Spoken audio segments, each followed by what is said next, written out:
Tonight on 8 out of 10 Cats, that's no business, it's all Hollywood. Here we Joe. It's Joe Wilkinson and their team captain, Sean Locke. And facing them tonight, Gone to the Wild. It's Dawn O'Porter. Back of the net, it's Rob Beckett and their team captain, John Richardson. Now, welcome your host, Jimmy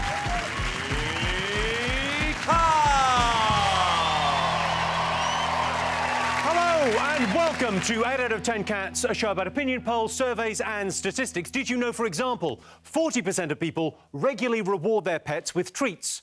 Who's going to the vet for a lovely long sleep? Who's going to the vet for a lovely long sleep? 44% of Brits think that we should have a space programme. But Britain does have a space programme. Doctor Who. And 27% of men play games on their mobile whilst in bed with their partner. I'm guessing Angry Birds, especially when she wants to play Snake. Right, let's get started.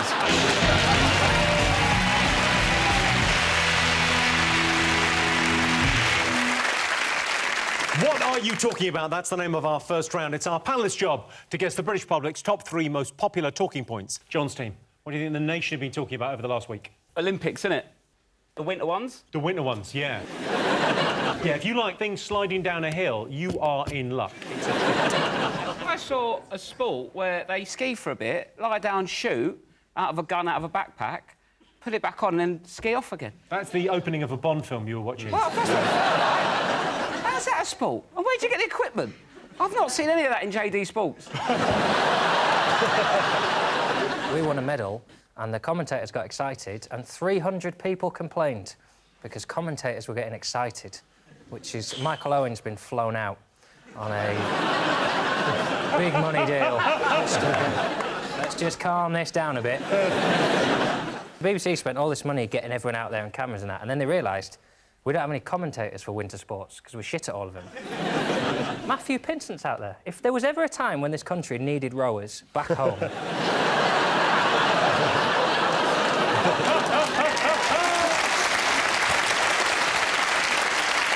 It was the judging there that got me, because I was watching a lot of the borders and stuff going down, the free skiers. But the problem was these guys invent while they're mid in the air. They go, do you know what? I'm going to put an extra twist in this. The commentators are going, that's... and they're just making up names. Well, I become an expert within moments of switching on the Winter Olympics, and about 4 minutes in, I'll be going, well, that's a 9.8. What are you talking about? I'm the same with Bake Off, frankly. Watch it for 2 minutes, and then I have a very strong opinion based on literally nothing. Joe, have you done any winter sports? Yeah. I like them all. I like them all because I absolutely love Lycra. I do all of them. I love the way it feels on my body. I feel sassy when I wear Lycra.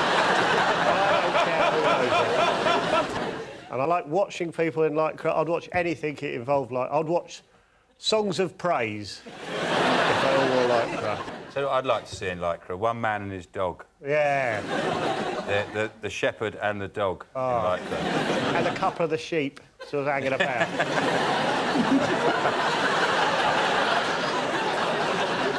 Now, the controversy in Sochi has been about gay rights. Some Canadians have decided that the Olympics is already quite gay enough. They have made it the gayest Olympics ever, though. Like, even the logo, hot, cool, yours, just sounds like a lube. Doesn't it? I was very disappointed in the opening ceremony because I wanted to see Putin really sort of, you know, like, express his masculine nature. I wanted to see him going down the luge, right, in his pants, wrestling a bear and using his cock as a brake. It just gets to the bottom, just sling the bear off, and just goes, gays, go! Leave Russia now! Let's have a look and see whether the Sochi Olympics is up there.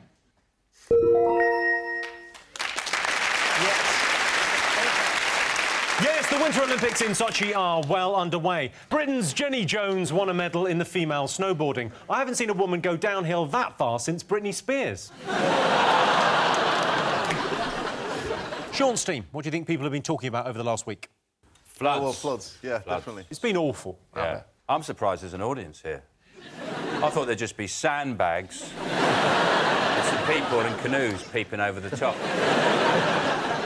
I mean, it seems to be quite... I mean, I live down in Kent, and in the rural countryside, some of the villages have been cut off, you know, 3 out of the 4 roads in have been cut off.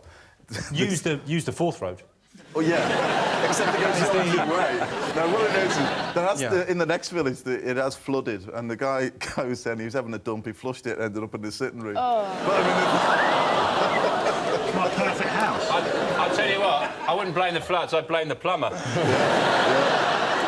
So, Paul, if the village has been affected, have you got sandbags around the house? Have you taken the precautions? village is fairly big, but it rises up, so we're sort of, you know, it's only the lower places. OK, because there's a builder in Somerset called Sam Notaro, nicknamed King Canute, who's constructed a 5-foot-high barrier around his home. Have a look. For the lawn, he's absolutely saved that lawn. Jealous of that My lawn. only issue is the water has definitely got to the house.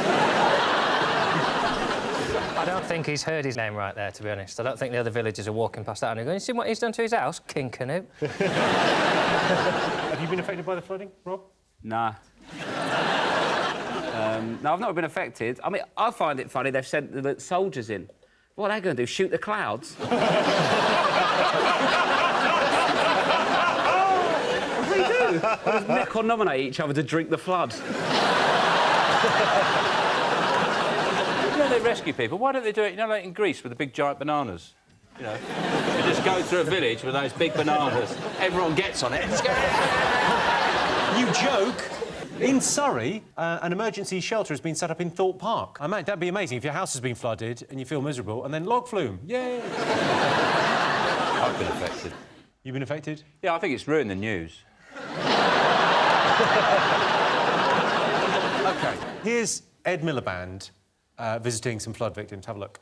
Hi, how are you? Yes, it is indeed. It's, you know, it's interesting you've come out. You talked about 2003. Yeah. Of course, we had flooding here then. There was a report.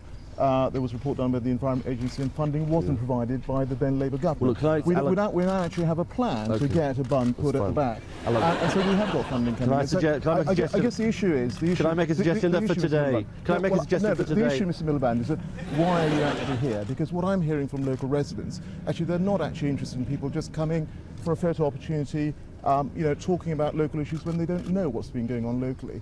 So I wish you'd done a bit of homework before you turned up here. Gone badly. I love that. What he should have done there, and he's got a lot of respect from the British people, if he'd just gone... They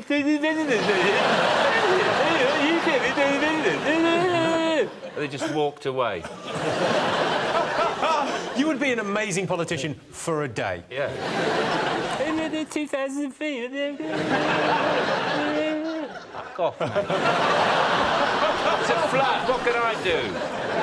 Interestingly, UKIP councillor David Sylvester was expelled from the party a couple of months ago for blaming the flooding on same-sex marriage. Everyone knows it's not the gays, it's the Romanians, isn't it?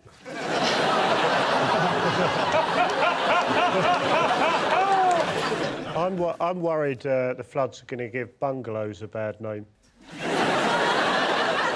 I know they flood easier, but apart from that, they're fucking brilliant. They're like all the best bits of a house without the bullshit of stairs.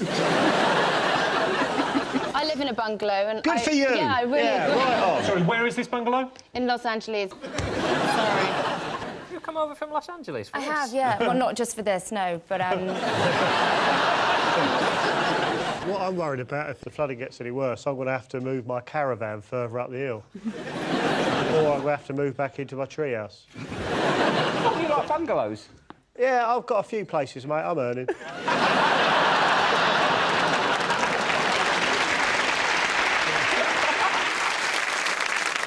OK, let's have a look and see whether it's one of the most talked about things this week. Of course, the flooding. Yes, floods have been devastating parts of the UK. Eric Pickles was the first minister to apologise for the flooding. He filled his bath too high, and when he got in, Somerset flooded. OK, fingers on buzzers, one more thing to get. What do you think, John? Well, it's the ongoing thrill ride that is the Scottish independence debate, I imagine. George Osborne has laid the law down to Scotland and said, if you don't want to be In yours. You're He getting didn't say George Enos, Osborne to be and fair. Beyonce mixed up again. The one that isn't Beyonce has told Scotland that if they go independent, then they can't have the pound. The phrasing he used was stupid. He said, if you walk away from the UK, you walk away from the pound.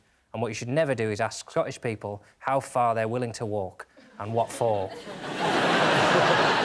Saying that they've got to walk away from the pound. I mean, like, why all this argument over a quid? Do you know what I mean? Just let them have it. A quid in the bottom of your bag they could have. So this is the 18th of September this year. The Scottish voters will be asked, yes or no, should Scotland be an independent country? What do you think, Dawn? Do you think they should go, or...? I'm in a little slight situation. I was born in Scotland. My dad lives in Scotland. Hi, Dad. Go and see him while you're over here, for Christ's sake. But still, You live in LA, you're going to come over here and wave at him on telly and fly back. that's actually quite correct. But I love him very much, and I'll see him next time. But I do think that... I'm sure he'd be thrilled with that little terms and conditions at the end. If you do not keep up the payments, I will never see you again. Can I carry on? What with your relationship with your dad?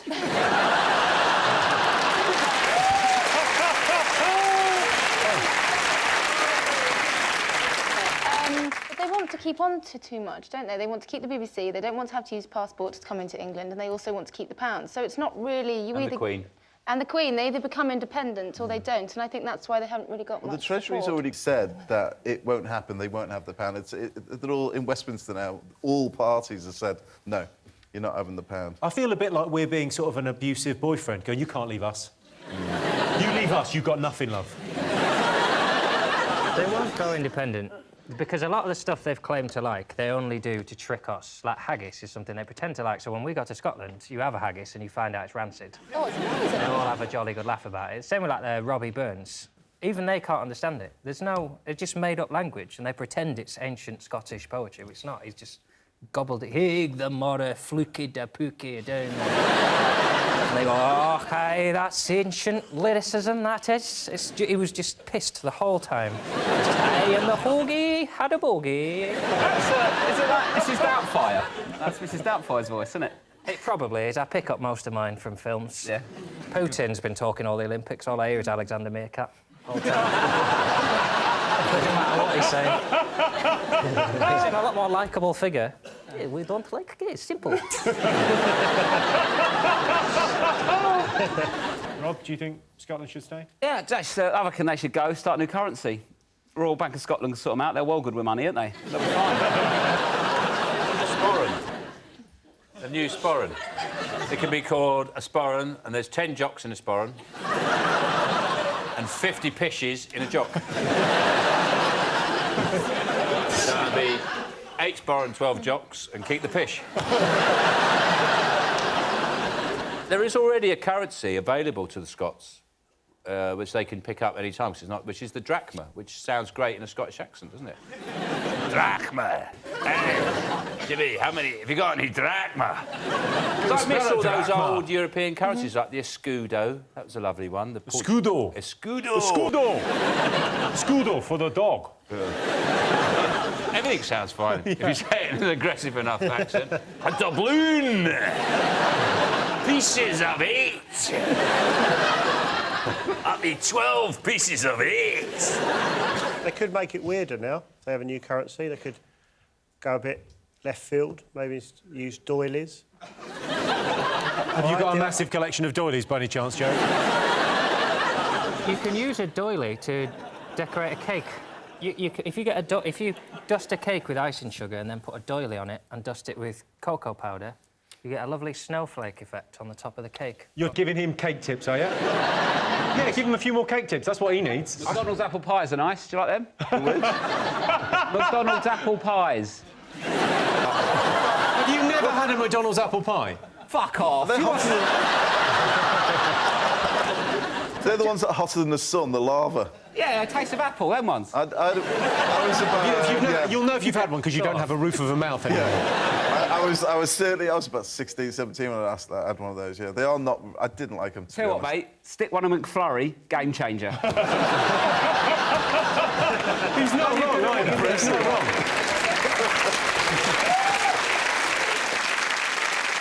And I can tell you, Scotland losing the pound is not in our top 3, but In September, Scotland will face a referendum on independence in which they'll be asked to either vote OK aye or OK no. Fingers on buzzers, one more to get. Well, there was Valentine's Day. I quite like Valentine's, actually. I know it's very commercial, but there's something I quite like about love being in the air for a day and this kind of sense that everyone might get laid, apart from the married people. Yeah, it's the only time you can write an anonymous card to someone and it's OK. But it's an email now, so it's never anonymous, is it? Are you still sending emails? I'm still cutting notes out of the paper. John, did you celebrate Valentine's? Well, this is my first year I've ever had a girlfriend on Valentine's Day. Whoa. Before you applaud that, that's tragically sad, is what it is. I had loads of birds, obviously, but February the 13th, thrift measure, get rid. It's easier for people to meet people now, though. It's like Tinder. It's like an app where you just put your profile on it. People tick if they want to go out with you, or cross if they don't. So there's like 2 million people on it, this app. Lee Ryan's completed it. He's just waiting for a few more levels. OK, Paul, if I was gonna try and, you know, impress my missus on Valentine's, what would I cook her? What would be the meal? I love creating something like a good cake. Like, if you make a good sack I knew he was going to say cake. hang on. Of course, a good cake. If you've got a good chocolate cake, which is a Zacatort with raspberries laced all the way through it with cream, cover it in a chocolate ganache, and then strawberries on the top. Slice of that with some cream. My only problem with that is I don't know what a ganache is. That's my only... I think you're thinking of a Viennetta, mate. That's a Viennetta. Quiz in answer, mate. You're wasting your time. When was the last time you had a Viennetta? They're very nice, don't you be sneering? I made one for a series recently. You made a Viennetta for the series? They make them, mate. But I In the factory, they're about a mile long. It's just a thing going... I used Indian ice cream, kulfi, instead of ice cream, and it was delicious. I used a mango and passion fruit. Mango in a Viennetta, that's bullshit. Joe, did you celebrate Valentine's this year? I had a bit of a mare. I found out there's a very fine line between making a romantic gesture and just exposing yourself at a stranger. I don't really want to talk about it, but let's put it this way. I've now got to do 100 hours community service. I think love can be a scary thing, and nothing's more nerve-wracking than the first kiss. Take a look at this clip from the reality show The Virgin Diaries. I'm 31 and I have never kissed a girl on the lips. We're saving our first kiss for our wedding, and a lot of people are just like shocked when they hear that. Like, really? Is that hard to do? As if no one ever does it. I now declare you to be husband and wife. Ryan, you may kiss your bride. I love you. I love you too.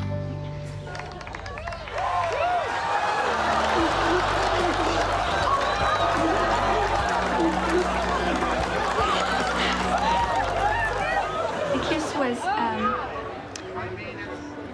hard to explain.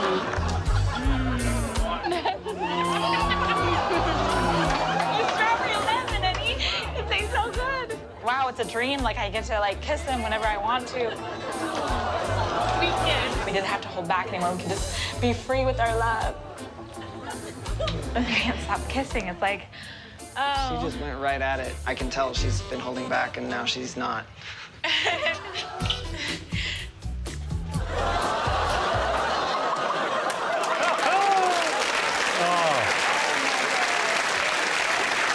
Dawn, you look like you really enjoyed that. I did. That was very physical for me. I couldn't cope with what was going on there at all. It's like with the cake, and that put me off cake. It was everything that's wrong with a kiss. Everything you don't want your partner to do when they kiss you is everything that they both did. Have a bite of cake halfway through. They looked like they were siphoning petrol.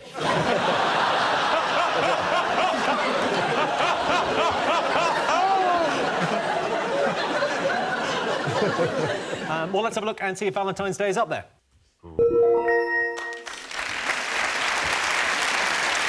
Yes, Valentine's Day was on Friday. It's estimated 6 million people popped the question on Valentine's Day. And that question was, can we have a threesome?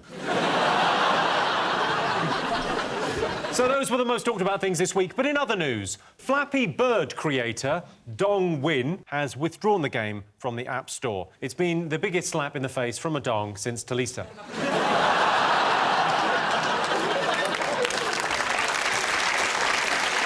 And James Dyson says he plans to develop a new generation of what he calls intelligent domestic robots. Surely it would be cheaper and easier just to wrap Polish people in silver foil.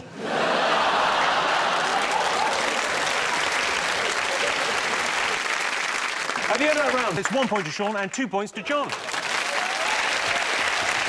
Our next round is Pick of the Polls. Sean, pick a question. We've got a picture of Paul here. We'll have to choose Paul. Clooney with a beard, look at him. You're so well-groomed, aren't you? Very well-groomed. Dashing. You look like you've come out of the sort of human equivalent of a dry cleaners. OK, here's your Paul Hollywood-related question. Most people consider themselves a good cook, true or false? What do you think? I think they do think they're good. Really? Yeah. Yeah, well, you would experience a lot of people who think they're good coming on your show. Some of the auditions, the people who come in for the auditions, it's incredible. I mean, I could strategically shave a chimp and by the matter of probability come up with something that's better than some of the stuff that I've seen. Really? Yes. I bet that hurts when you say that to their faces. It does. At the early shows, is it like X Factor? Do you have the nutters in week 1 going, I made the cake? No, we do an audition process, which we do film just to see how they're going to react on camera. But you don't show us that? No. Why don't you show us the best bit? Do you think that'd be worth showing? I want to see someone turning up looking like Joe Wilkinson going, I've done a cake. I've done a cake, don't eat it because it's not legal. We've had people... I kept it warm in my pants. Paul, are you better than Mary Berry? No, because Mary's not... I know she's not got long left, but are you... Do you know I met Mary's mother? You met Mary's mother? Yes. What, at a séance? That's just... You're in serious trouble now, my friend. Seriously, who do you rate out of... I've learnt a lot from Mary baking at home because actually doing one cake is sometimes trickier than doing 20 because the proportional size of the recipe and the way that it is. So I've got enough respect for her, absolutely huge respect for her. OK, I do a little bit of baking. I don't do a lot of baking, I do a little bit of baking. I bake cakes, and I just sort of... I think there's a lot of love in it when I bake. I baked that recently. It's just at home, just hanging out, and I just... Actually looks a lot healthier than me, doesn't it? It's a Sean Locke cake. What's it made of? It's held together with hate. No offence to celebrity chefs, but I think people could be a bit snobby about cooking. Because, I mean, some of the best chefs in the world are working in kebab restaurants. Have a look at this guy. I like the idea of the guy on the other side of the counter going, no, mate, no onions. Oh, never mind. But he starts throwing that knife around. Yeah, fine, I have onions, mate. Joe, are you a hell of a cook? Yep. I only cook... Well, I only really cook chicken, Kiev, chips and peas. That's all you need? Yeah, every night have that pretty much all year, except for, obviously, not on Christmas Day. I have turkey, Kiev, chips and peas. Do you like mini chicken Kievs? Mini ones, yeah. Juggle with them. Hot, hot, hot. That's how I learnt to juggle. Well, Dawn, you could have a cookery book based on your tweeting. You often tweet your food. I do, yes. You tweeted this a few weeks ago. Oh. I mean... I actually love cooking, and I cook a lot, and I am Oh, quite... yeah, well, you can say. Your pea to fish finger ratio is mental. But you know when you get to the end of fish fingers and peas and you've got no peas that are mashed in the ketchup, so you have to have extra peas to make sure that that doesn't happen. Oh, so they're contingency peas? You don't contingency peas. Oh, now you don't sound mental. Rob has a similar fish finger recipe that you may be interested in. He tweeted this picture. Oh, God. What happened there? Basically, what I do quite a lot is I turn the oven on, put stuff in it, and then just go. And that, basically, I put them on, I forgot about them, went out, come home, that happened, and it was in the middle of summer, we had an heat wave, and it was well hot in the house, because that was going on, and the heat was on, and my cat was groggy. From the eat, it was all over the place. John, what's your best dish? 12 fish fingers and 1 pea.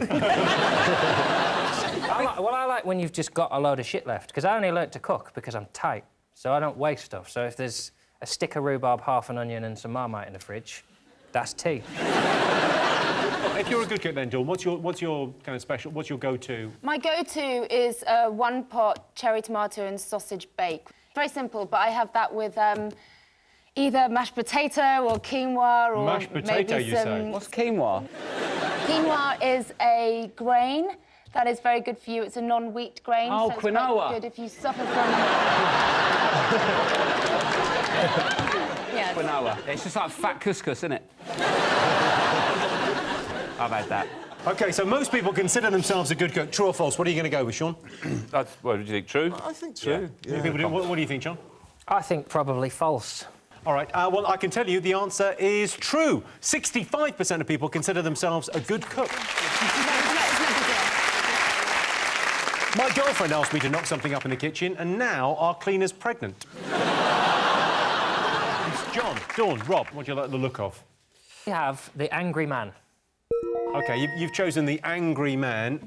Last week, a man from Missouri was given 2 years probation after sending 20 packages of his cat's poo to a company that rejected his job application. So we asked our studio audience, is it wrong to take revenge, yes or no? Like that, I would argue, yeah. It's not the sort of thing that's going to make a company think, do you know what, we were wrong about you. John, you ever taken revenge? I would like to say the sentence, I will have my vengeance. I'd like to say that at some point in my life. Treat yourself. Well, it doesn't work now because you haven't done anything, have you? Oh, you fucking... It's weird because you wanted to say, I will have my vengeance in quite a masculine voice, but when you got pushed even slightly, you went, oh, you. Yeah. I will have my vengeance. Sean, have you ever taken revenge? Have I taken revenge? Have I taken revenge, Jimmy? That sounds like the bitter voice of experience there. Have you ever done anything, you know, years ago? I've killed people, yeah. Once, deliberately, there was a car in a car park that was parked across 2 spaces, and I was going through a particularly bad time. So, knowing... Was it your 20s? Yeah. Knowing that it would damage my own car, I reversed as if I was going to park in the second space, knowing that I was going to hit their car, and just did it anyway. If they're going to take 2 spaces, they have to deal with the consequences of what would happen if I tried to park there without checking. I'm not saying it was a good thing to do, but I'm saying I enjoyed it at the time, and if I had the chance to do it again, I probably would. I did. I had something slightly similar. I caught this handicapped guy trying to use one of our spaces. I hope you had a word. Do you have a word? Oh, annoys me, you know. Joe, what's the best way you've got back at someone? Oh, the only thing I've ever done is bloke scratched my new pencil case, so I drove my van into the front of his house.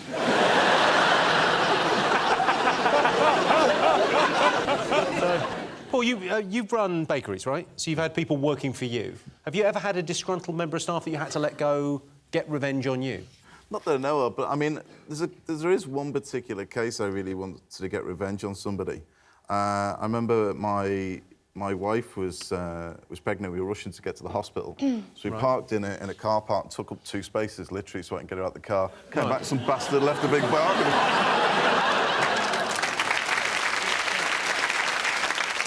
OK, let's get some answers on this. So, we asked the studio audience, is it wrong to take revenge, yes or no? John?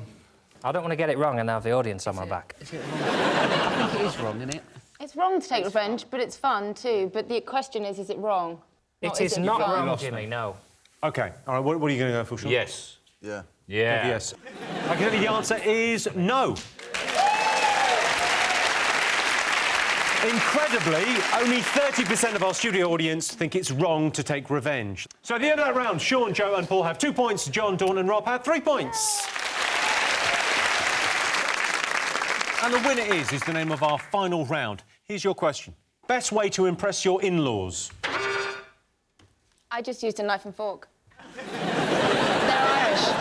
Do you know that the Irish don't put their knife and fork together after a meal. They don't put their knife and fork together No, again? and it really spun me out for the first year of my relationship with my Irish husband because, firstly, I just never knew if he'd finished, which I found really uncomfortable. And secondly, I just thought when you... Was this just at meal times? Just at meal times.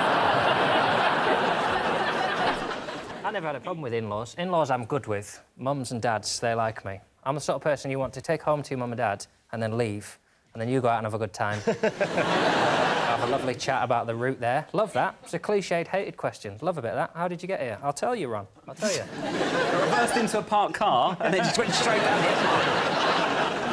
I like to behave when I meet my in-laws like a little Japanese girl. I come in and I bow at everything. I bow like that. And every time they say something, I go... and they love that. And everything they say, I go... And I think that really makes them like me. And it creates a sort of warm... They relax. Another good one is, if they've laid out a lovely tea, just pick up the trifle and do it in one go. Like that.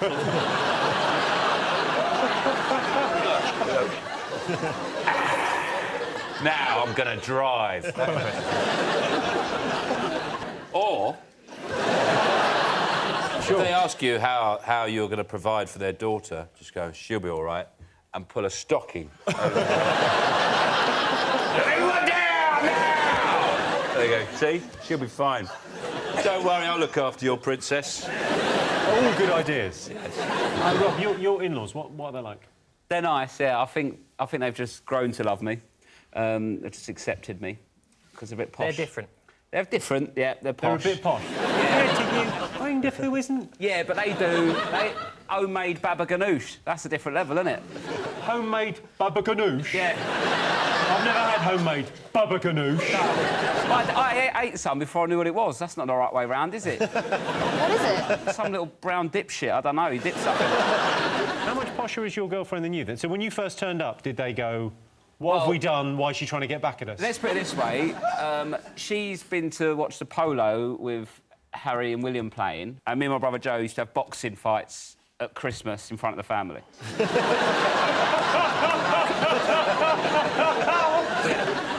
OK, best way to impress your in-laws. What do you think? Good job. A good job's number 3. Make them laugh. That's the right answer.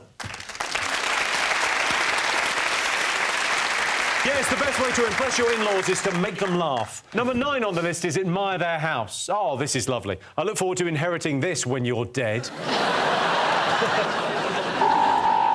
Well, that sound tells me it's the end of the round and the end of the show, which means the final scores are Sean, Joe and Paul have 2 points, John, Dawn and Rob have 4. They've won! Thanks to all our panellists, our wonderful studio audience, and to all of you for watching at home. Join us on Friday for 8 out of 10 Cats Just Countdown. That's it from us. Good night.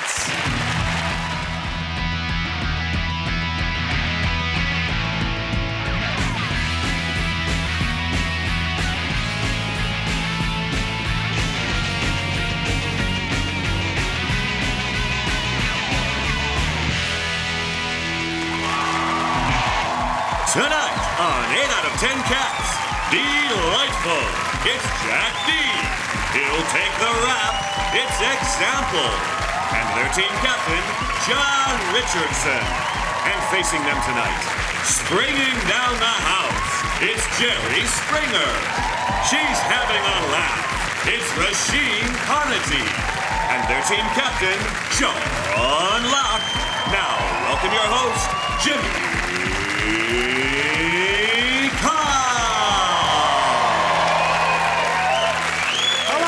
Welcome to 8 out of 10 Cats, a show about opinion polls, surveys and statistics. Did you know, for example, according to a survey, 1 in 3 men live at home? That's nonsense. Everyone lives at home.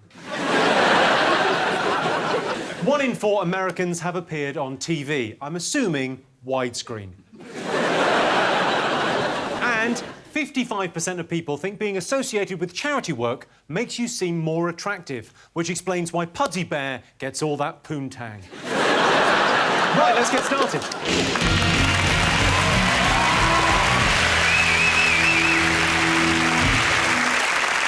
What are you talking about? That's the name of our first round. It's our panellists' job to guess the British public's top 3 most popular talking points. John, example, Jack, what have the nation been talking about this week?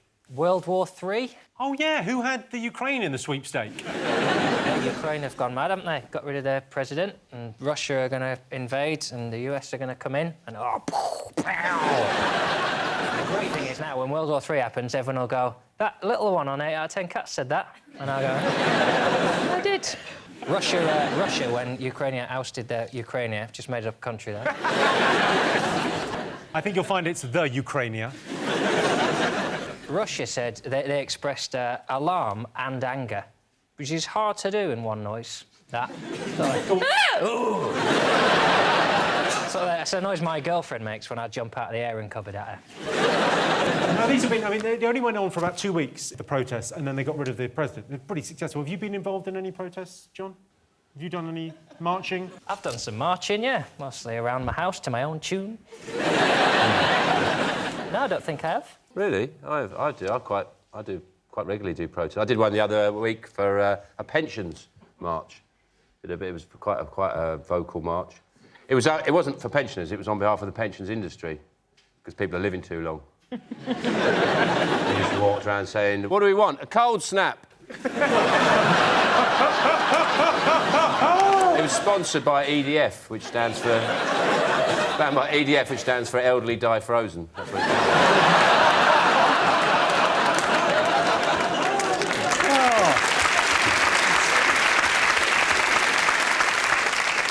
Last week, protesters gained access to Yanukovych's estate, which featured a replica galleon, a golf course, a boxing ring and a private petting zoo. We've got a shot of the galleon. That was in his back garden.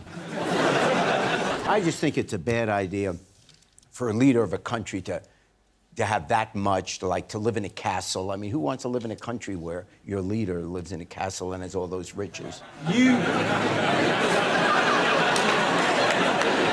a guest here, Jerry. And she's got no power at all. And she doesn't own a zoo? No, she doesn't own a zoo. Well, technically, she owns... all the zoos. All the zoos.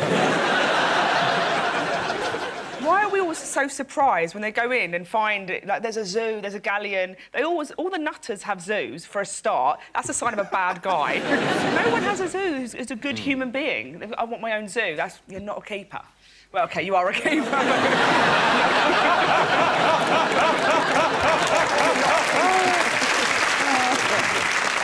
Now, Yanukovych hasn't had the best of luck recently. Take a look at this.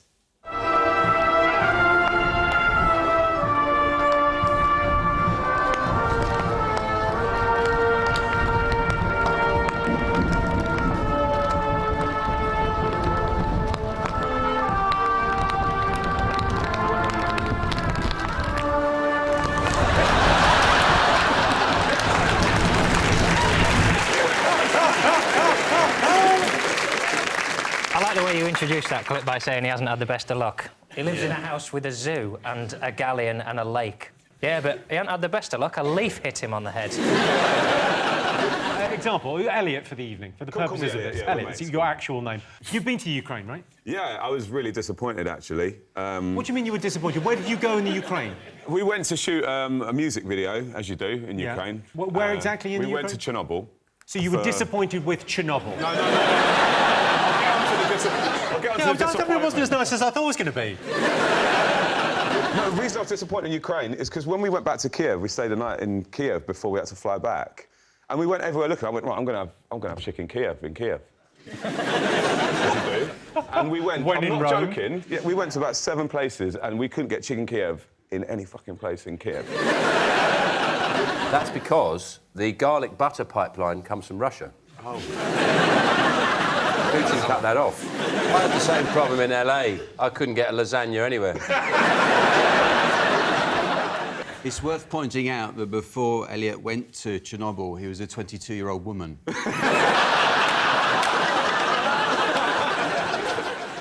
Jerry, now you used to work in politics. You were mayor of Cincinnati, right? Yes. So do you think you've mediated so many disagreements over the years on your show? If the UN had gone, well, this is a total mess. This is horrible. Why don't we send in Jerry Springer? Yeah. I think that'd be a horrible idea. You're right if Ukraine had shagged his sister. Yeah. Well, now... OK, let's see if it's one of the top 3 talking points. Yes, the most talked about thing. There's been a revolution in the Ukraine. Thousands of protesters gathered in Kiev's Independence Square. Here's a tip for dictators watching. Don't have a square. And if you do have a square, don't call it Independence Square. Call it Everything's Fine. Move along. Nothing to see square. Sean's team, what do you think the nation have been talking about over the last week? It's the tale of Saturday night TV in Britain. Everyone's very excited about The Voice. Yeah, The Voice is back with its new sort of line of judges. OMG. Yeah, OMG is right. Sean's always saying OMG. Very rarely says it on the show. It's weird. OMG. So it's Will.i.am, Kylie Minogue, Tom Jones and Ricky Wilson. You have Tom Jones is on the show? We have Tom Jones on the show, yeah. Tom Jones. We have a confused old man who can't work out why his seat won't take him into the bath. I love it. I love it when he spins round. He looks like a kebab in a suit, doesn't he, when he turns round? I think they should start off facing the singer, and if they don't like him, they just go...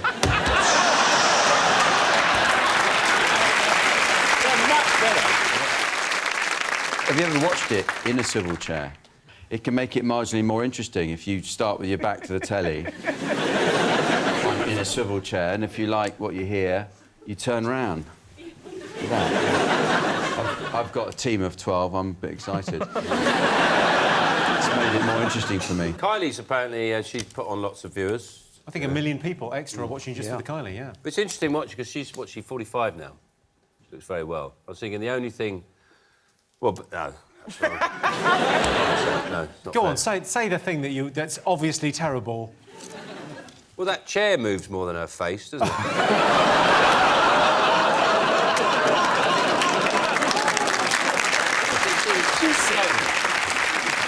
She's maybe had a little bit of work done, but good work. Are you watching this, Roisin? I just watched it for the first time last week. What do you think? I thought the Ricky guy did that thing that's my worst thing that people do when they play music, bar that, which is my other, which makes me feel bilious. Yeah. And he did. Someone does that. Actually, I can't talk. It's such a game changer. Like, really feeling the music. Oh, just so you know, I'm listening with my face. Just listen. Like, you're on telly, mate. Wind your neck in. Elliot, so if you were on the show, which of those judges would you go with as your mentor? I think you'd go with Tom for a laugh, wouldn't you? For a laugh? Like, you'd probably nod off whilst he's, like, lecturing you, you know what I mean? Today, maybe you should do a... What was that, Tom? Yeah, I love the fact... I like the Welsh. The Welsh love sticking up for other Welsh people, but him especially. When he's turned round, he's just waiting. He doesn't care what their name is or what they look. He's like, oh, they're Welsh. And when they're like, by the way, I'm from Wales, he's like, oh, brilliant, yeah. It's ironic that it's all about the voice and not the image and everything, because it's much more fun if you watch it on mute, because Tom Jones is slowly turning into Morgan Freeman. It's much more fun if you wait till he turns around, mute it, and do a Morgan Freeman voice. I very much enjoyed your performance here today. When they've all got their backs turned and the person's walking on, they're listening more carefully at that point than any other point to just see how heavy the footsteps sound. So if someone sounds like... they come on, there's no way no one's going to turn around for them. Yeah. So they want to hear a little delicate. And they think, OK, I might well turn around for this. They should put some gravel. They should have gravel. And you just hear crunch, crunch, crunch, crunch, crunch. It sounds like a deer. I'd hop. I'd hop. Yeah. Really throw him. Or just one step. Crunch. Hey, if I worked on the show, I'd play an Adele record. I just thought this. Play an Adele record properly. See, because they might not even turn round, and then when they turn around, I'd have an owl on the stage. A singing owl? I think if you had an owl that can sing, you wouldn't need to worry about going on The Voice. You'd be booked all over Europe at the best circuses, heads of state. Yanukovych would probably be going, bring me the singing owl. Joe, do you watch any of these shows? We have a glut of them in the States. But, of course, there's so many now that it's like, who hasn't been on one of these shows? I haven't been on them. I haven't been on them. You should. You should. You should. Well, turn your chair around. Go ahead. I need a break. Don't sing. Go on, sing a song and see if you can end up. Would you like to go to the performance area, Sean? This is what I would do. This is what I would do if I was on The Voice. Should we all turn away? Yeah. There's that Let's bit all turn. Let's all turn away. Okay. And they go next up, and then you hear them go. Oh yeah, he's coming. And then you hear like. But what I'd do is this. And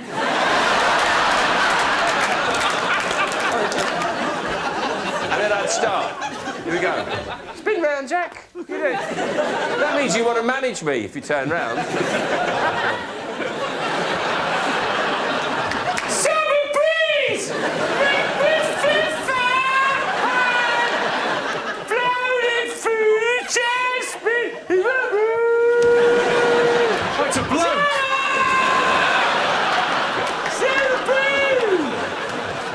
Right. You got the voice of an angel. Yeah. I only turned around because I thought it was an owl.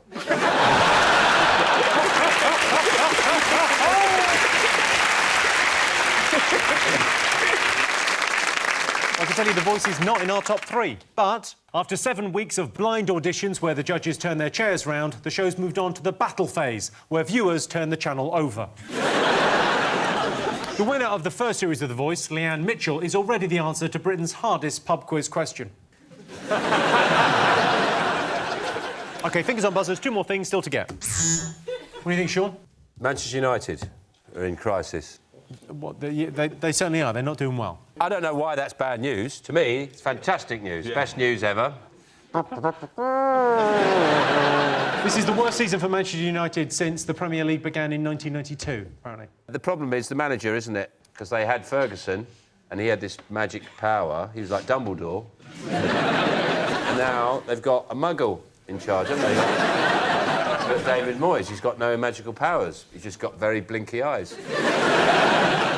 John, you're a Leeds supporter. Are you enjoying this? Because a lot of people are enjoying the kind of schadenfreude of Man U doing really badly. Man United fans seem to have this. They don't quite understand when they go, yeah, you're only jealous because we won so much. You go, yeah, that's why I'm now enjoying your defeat, because you were really good and now you're less good, and that is amusing to me. That you are paying an exorbitant fee to Wayne Rooney and you are shit. Well, that's the other thing that's been in the news. Wayne Rooney's now the best paid player in Britain. He's getting £300,000 a week. He earns so much money now that if he drops 50p, he's earned it back before it hits the ground. How high does he have to drop it from?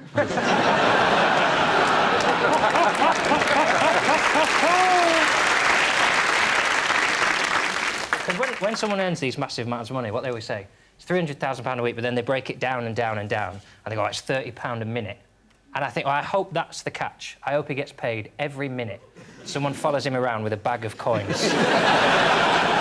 Every minute of the day. 4:31 a.m, here's your £30. I've got to get him in the morning. Oh, well, this one's for us, then. You don't get that. The fact is, it's really simple why they're sometimes losing games. And I like forums, because they're just nutters. And with football, what you get is the views are exactly the same. I checked a Man United supporters forum and Radio 1 news round for kids, and the views are exactly the same. There's just a lot more swearing on that one. I am from Cardiff and I support Manchester United and I think we are being unlucky. And this guy's like, we're just on a fucking roundabout luck, that's all. Just a really angry 8-year-old. I think the best thing a fan has done, following the loss to Sunderland in the semi-finals of the League Cup in January, a drunken man rang the police and asked to speak to Alex Ferguson. After being asked if he needed to report a crime, the fan replied, yes, the crime is that Manchester United were absolutely knackered. I think it would broke up their day. Because all the other calls they're getting are like someone's been murdered or, you know, it's all about... I think there should be a number for that with just your gripes. Just like, oh, these shoes! Or like, I can't find my charger! It's like 998. Are you a follower of football, Jerry? Yes, the Seattle Seahawks won this year and they beat the OK, soccer ball. You familiar with our soccer ball? Soccer ball. Oh, the round one, yes. The round one. Yeah. You kick it about. No, it's become very popular. Yeah. Well, thank you. Yeah, who do you support, Elliot? It's probably not even worth talking about it. Fulham. Thanks for that. We're all here tonight. So, and you're currently not at the bottom of the league, so, but not in crisis, because that's where you want to be. Yeah, I think it's... That's where you feel you belong. You feel, yeah, we fit right in I'm here. just happy being in the Premier League. So, like, For this- most seasons, yeah, for whilst it's lasted, and now it's looking like you're going to go down, it's like, we're not happy. Yeah, obviously, when a team is struggling, a good team talk is what they require. They need the manager to go in there and to be strong and to guide them. Here's a clip of former Leyton Orient manager John Sitton showing how it is done. You come and see me tomorrow, you've got a fortnight's notice, because that performance is the straw that broke the camel's back, and that will be not be tolerated in this dressing room while I'm in charge. Because you've had 2 good performances and you think I'm 30 big bollocks tonight, I'll play how I like. But you won't play how you like, because if you play how you like, I'll stick with youth team. So you little when I tell you to do something, and you big when I tell you to do something, do it. And if you come back at me, we'll have a right sort out here. All right? And you can pair up if you like, and you can pick someone else to help you, and you can bring your in dinner. Because by the time I'm finished with you, you'll need it.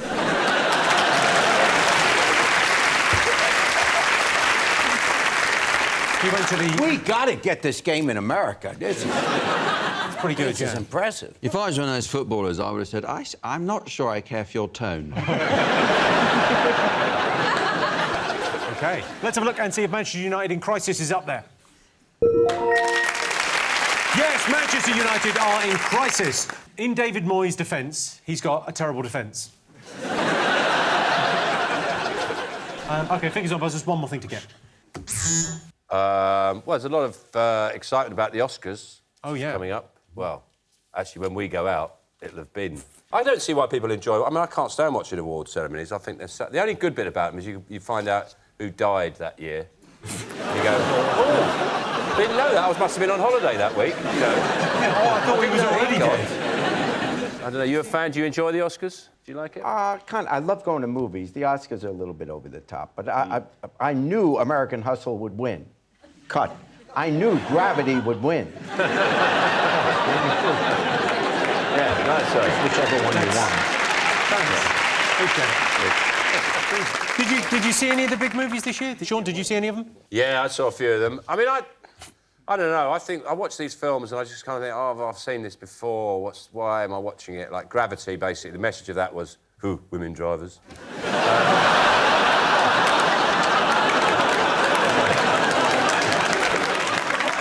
It's difficult to get behind awards for millionaires who already have a cool job, especially Gravity. I mean, she got $70 million rumoured for that film. She should get that money and the award if she can actually float.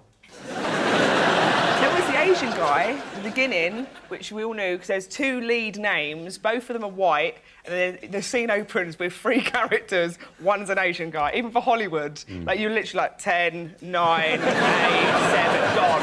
Yeah. Like, that 2 seconds later, he had a steering wheel went through his head. I was disappointed, to be honest. It was in 3D, it's just an excuse to have a load of stuff looking like it's being thrown towards you, and I was like, all that, you know. And I thought, if I want to see a load of crap coming towards me like that, I'll just do another gig.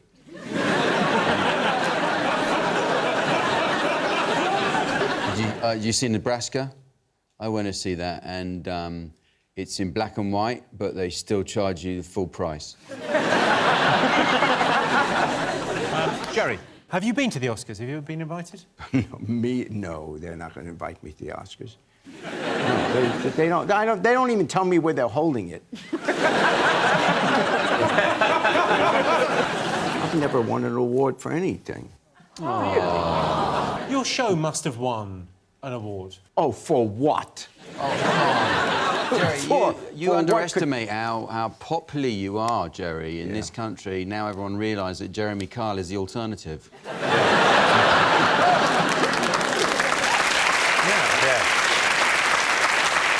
Shall we have a look and see if the Oscars is up there?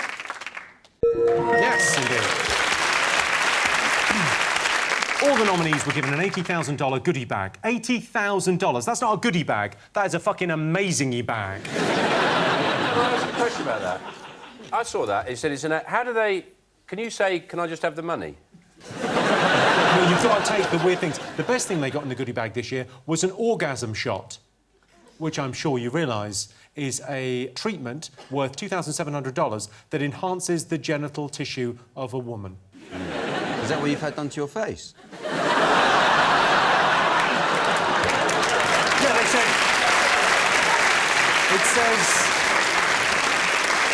It says on the box it works on all kinds of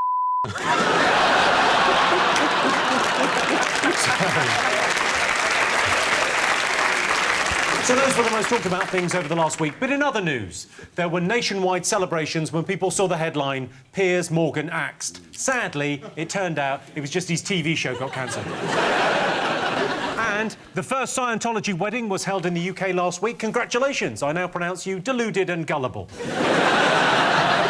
So at the end of that round, Sean, Roisin and Jerry have 2 points, John, Example and Jack have 1 point. So next round is pick of the polls. Sean, Roisin, Jerry, what do you like the look of?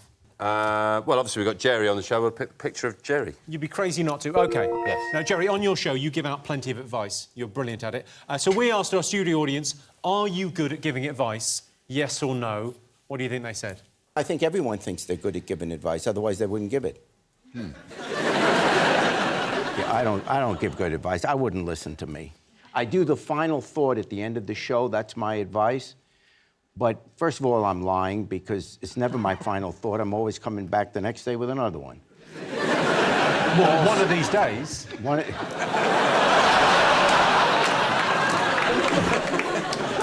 Jerry, what's the most extreme show you made? The show I remember is the guy who married his horse. But in my final thought, I came out against it. I want you What to... did you say? Nay means nay.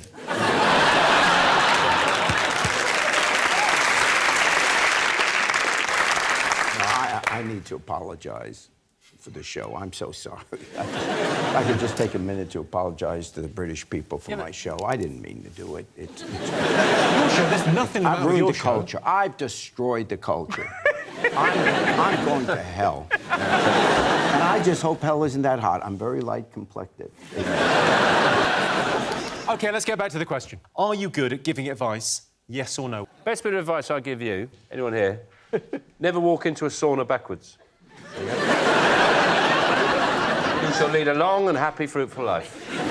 Follow those simple rules. When you're single, people give you a lot of advice that you haven't asked for that's never to do with what you've asked for advice about. But I'll be like, oh, I'm worried about my electricity bill. And I'll be like, give internet dating a go. Like, it's always the same. All problems lead back to you being single. Are you single, are you, Roisin? Bit sad, innit?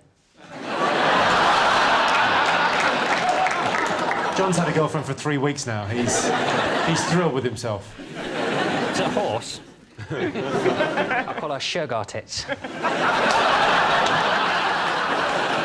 I've got a real bit of advice. Do you want it? Yeah. If you've got a pizza and it's cold and old, and you think, oh, I want to do the pizza, you can put it in the oven, it's going to make it drier, you can put it in the microwave. I mean, that's just an animal's move.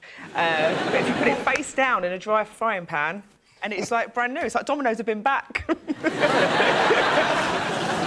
I usually, when I've got an old bit of pizza, I usually put it in the bin.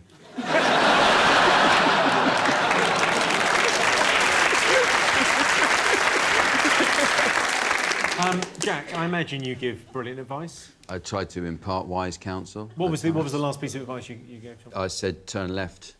On the way here, from the driver. And it worked, I'm here, aren't I? So, it's good advice. Pretty solid. Well, have you ever given anyone any advice, Elliot? Any sort of young, up-and-coming musicians? Best advice is to do everything yourself, because most people are useless. Do everything yourself? Did you do your haircut? No, my missus did. Right. And she's not a hairdresser, obviously. Thanks. She just had a change of hairstyle. I mean, I'm not one to talk. I've been trying to get it right for years. People just... most of my tweets that I get, when's your album out, or cut your hair, you wanker. When's the album out? June, and this hair's on the cover as well, which is good. Big year, then. Big year for me. Not going to get any tweets now, are you?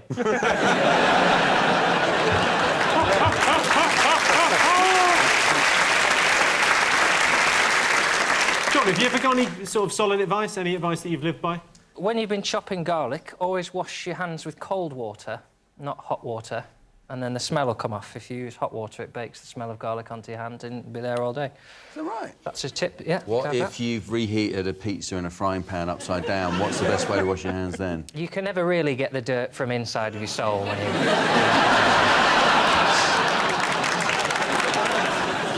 All right, let's get some answers on this. So we asked our studio audience, are you good at giving advice? Yes or no? What do you think they said? Sean? Yes. OK, what are you going to go with, John? Yes. I think yes. You think yes? he would I can say tell you the yes. answer is yes. Yeah. 72% of our studio audience think they're good at giving advice. John, example, Jack, pick a question. Well, everyone loves a clown, don't they? Everyone likes a pint. Let's have the clown. OK, all right. Most people think they're fun to be around. True or false? So you can tell you're fun to be around by the company you keep. If you would think you're fun to be around, you like to be around fun people. In truth, I'm never happier than when it's just me and a really old dog. I sit there for a day by a river with an old dog. Guys? I agree. I distrust the whole concept of fun. You're going meta on this. Well, yeah, it is. Why would you say, oh, we're going to have fun? Oh, what do you mean we're going to have fun? Like, oh, we're going to go to a fun fair. What do you mean a fun fair? It's neither fun nor fair. Let's not go. Fun size. Fun size. Oh, it's fun size. Who decides what size fun is? We have our own thing. We have our own thing. Fun and games. Fun and games. It's too much for me. Fun and games, one at a time, please. Otherwise, my head will explode. I'm going to put you down as a not fun.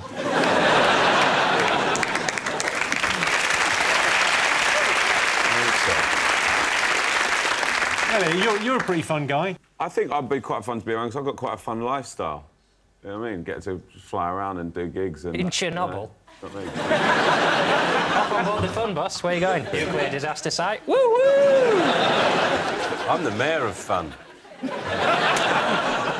You're the mayor of fun? I'm fun. I love fun. What? OK, give us an example of the fun. Harmless salt? Yeah, harmless fun. Just like that. That's fun. Woo! Look in there. Whee!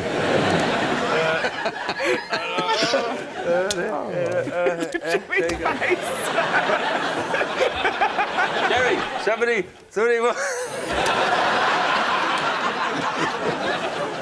thinks there's someone over there. It's not, it's me.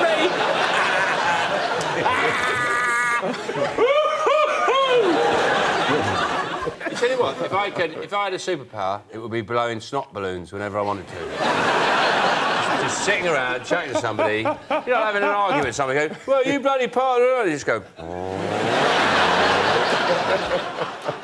OK, well, let's get some answers on this. So most people think they're fun to be around. What do you think, Joe? What do you think they said?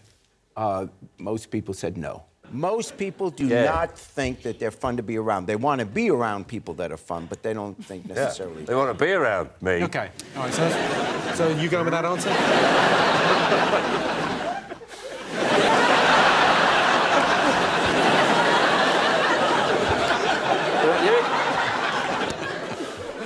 I can do any hairstyle I want. I know that. Set the parting. I think, Jimmy... I mean, like I said, I think people are scared of fun, aren't they? They're frightened. They can't handle the fun. Sort of can't look away now. OK, so what are you going to go for? We think it's false, James. You think false? You're going false? False, yeah.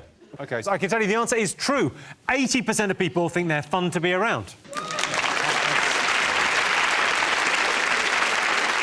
I suppose it does depend on your definition of fun. If you mean getting drunk and acting like an idiot, then that's not me. But if your idea of fun is a disappointing evening, followed by awkward sex, apologies and crying, then I'm a really fun guy.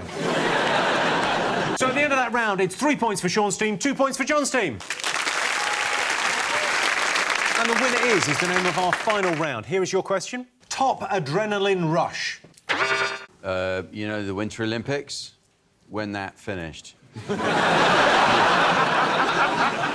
John, you're a thrill-seeking adrenaline junkie of a man. How do you get your rocks off these days? I had some smoked paprika fudge. That gave me a bit of a buzz. Do you want the truth? I thought it was just fudge. I swallowed it and went, ooh, paprika. I went on a water slide in Benidorm. That was a bit of a buzz, but I didn't enjoy it. It wasn't a buzz I enjoyed. It was a buzz of, oh, I'm gonna die. Elliot, you're a bit of a thrill-seeker, aren't you? Well, have you got a story on me? I've not a story. I've got a photo from your honeymoon. Oh, have you? Not that one. I've got a photo of you swimming with sharks. Oh, hello. I'm the bloke on the right, by the way, not the bloke with his arse out. I thought it was your fiancée. No, Jerry, what was the most kind of adrenaline you felt in your system? At this age, there's nothing that rushes. Yeah.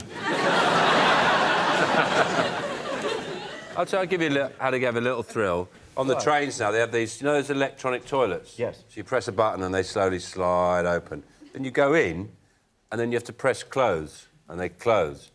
Don't press lock. That's too much adrenaline for me. It'd be awful. It's different for a man. Yeah. You just turn around and piss on their shoes. Machine, what do you do for adrenaline? Small things mainly, like putting dry clean only clothes in the wash. And there it goes. Also, you know they say cleanse, tone and moisturise. I don't tone. See how it goes. Sean, do that thing with your forehead where you scrunch it all up. Yeah, OK, look at that, Roisin. That's what will happen if you don't tone. I can catch frisbees. I've got pizza, coffee for everybody, and then oh, a frisbee. There you go, frisbee back. OK, so top adrenaline rush. Sugar. Mars bars. Sugar? No, sugar is not an adrenaline rush. That you're thinking of, it's a sugar rush. Bungee jumping. Close. It's something you would do at a fun fair. Roller coaster. It's the right answer. Yes, the top adrenaline rush is going on a roller coaster because nothing gets the heart pumping like travelling 40 feet above the ground in a metal coffin maintained by a 12-year-old scrap metal dealer with tattoos. Well, that sound tells me it's the end of the round and the end of the show, which means the final scores are John, Example and Jack have 2 points, Sean, Roisin and Jerry have 4 points. They've won! Thanks to all our panellists, our wonderful studio audience, and to all of you for watching at home. That's it from us. Good night!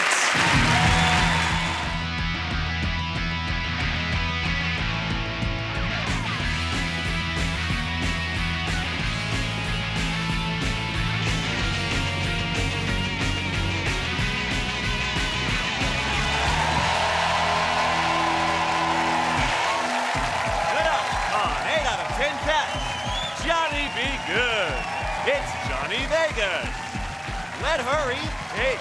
It's Mel Giedroyc. And their team captain, Sean Locke. And facing them tonight, right up our street, it's Kym Marsh. C'est la Bea. It's Aisling Bea. And their team captain, John Richardson. Now, welcome your host, Jimmy Carr. Welcome to 8 out of 10 Cats, a show about opinion polls, surveys and statistics. Did you know, for example, 40% of British people can't identify bird songs? It's simple. It's usually either I Will Survive by Gloria Gaynor or Independent Women by Destiny's Child. 15% of Brits think Downton Abbey is the best TV show ever made, and that is a survey of your nan. And 33% of people don't know how to tie a necktie. It's easy. Just wrap it around your neck twice, tuck it in the hole and pull it tight, unless you're Piers Morgan, in which case, follow the same steps, but first, attach it to a light fitting. Right, let's get started.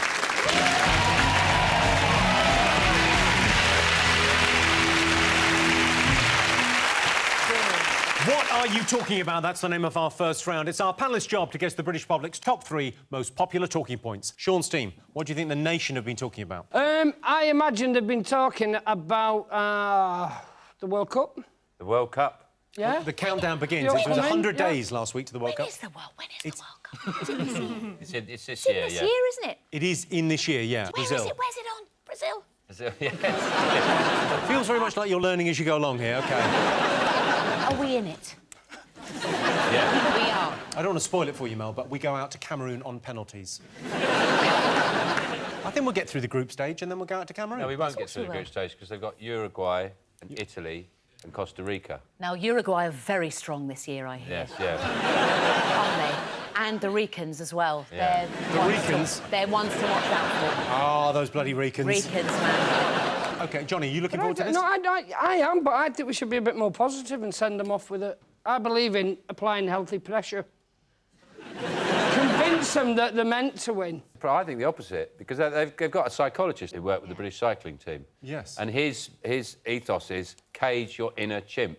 He says there's two decision-making processes. There's your logical adult side of you that makes a decision, and then there's the sort of like, you know, child, undeveloped side of you, which is your chimp side. And he said a lot of the bad decisions you make are made by the chimp. I think Johnny's just had a big breakthrough. Yeah. Yeah, for years I've just been putting a T-shirt on it and flogging tea bags.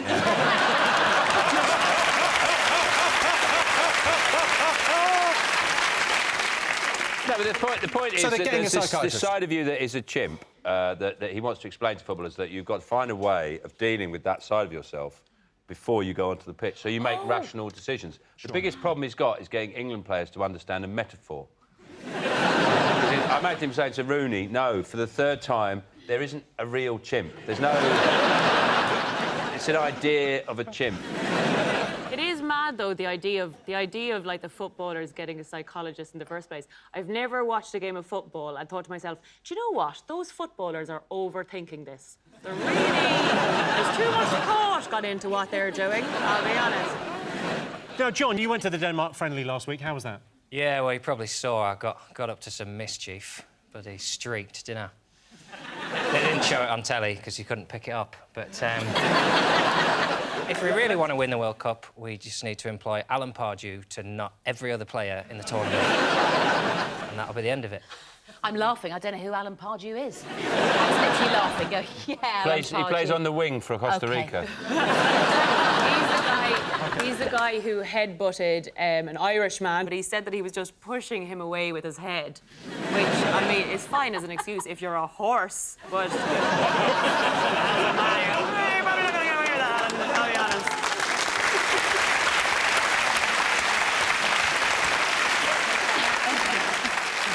Last week it was announced that Gary Lineker and Gary Barlow would be fronting England's official World Cup song.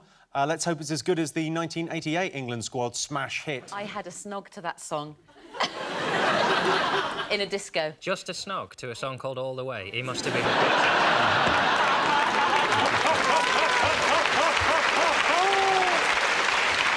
remember college disco. Why aren't we doing a World Cup song? What, us 7? Because we respect music. You know, if it was me singing, if you don't win, I'm going to come in your house and do things to you. I'm going to take your dog for a walk and it's never coming back. And we might go out, they might score a few goals.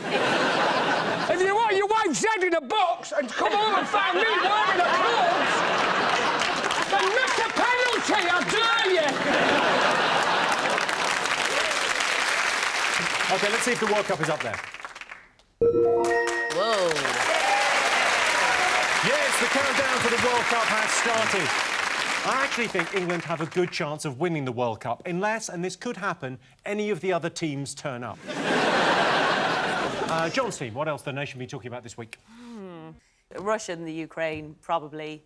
Yeah. The news does seem like it's secretly been written by a 14-year-old boy with an overactive imagination.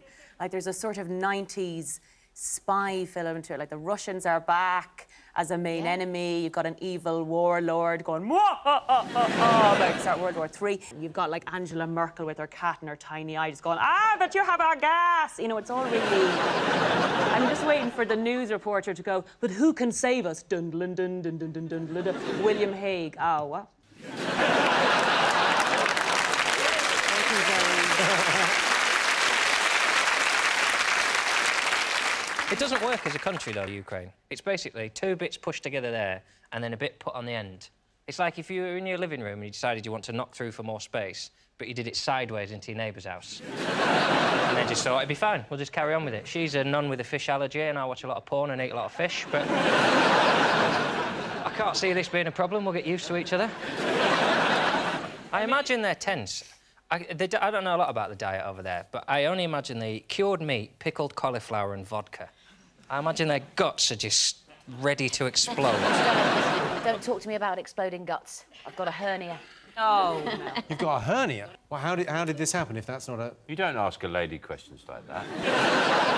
It literally means that your gut is protruding through the stomach wall. I've got that. Have you got that, Kym? Yeah. I think I've got one too. It's Have just you? above my balls, yeah. Yes. Like a tiny little... Does anybody else have a thing where... I have this thing, whenever I see Vladimir Putin, I just think of a Putin. But Putin's got the classic short man syndrome. He's obviously got that to a degree, because he's about 5'5", he's bald, right, and he spends a lot of time on jet skis, doesn't he? Spends a lot on driving around. He's always got his top off. Top off on a horse, that's his favourite thing. Yeah. Shooting something, catching a salmon. He's like Simon Cowell with an army, isn't he, really? You know what? Why don't you lot keep on talking? Because when he invades, I think he's great. You know what? I think all he's done is put troops in there to secure certain people against xenophobic acts, and I think that when he does land on these shores, I'll be the first one waving. I don't imagine he's a big 8 out of 10 Cats fan, you know, Vladimir Putin. I don't think he's really catching up on panel shows. I like this Johnny Vegas, he's very funny. Kym, presumably you've been talking about Ukraine non-stop on Corrie. We have, actually. We're all quite freaked out. No, it's quite scary, though, to be fair. Is it? What do we do if we're all called up, though? If there is... What do we do? What chance have I got of being called up? I'm the safest person in this war. They've got guns, they've been firing warning shots. If I had a gun, I'd be firing warning shots if my kid didn't put his shoes on quick enough for school. Why on the go pow, pow, pow, pow? Yeah, I think... Where's the post? The day you get a gun is the day Paul Gascoigne is going down the chicken shop.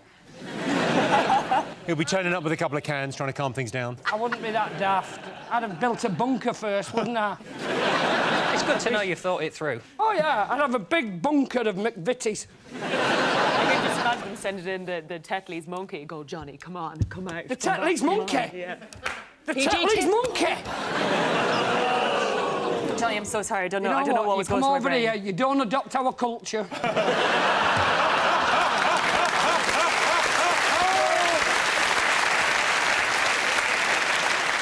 Let's have a look and see if Ukraine is up there.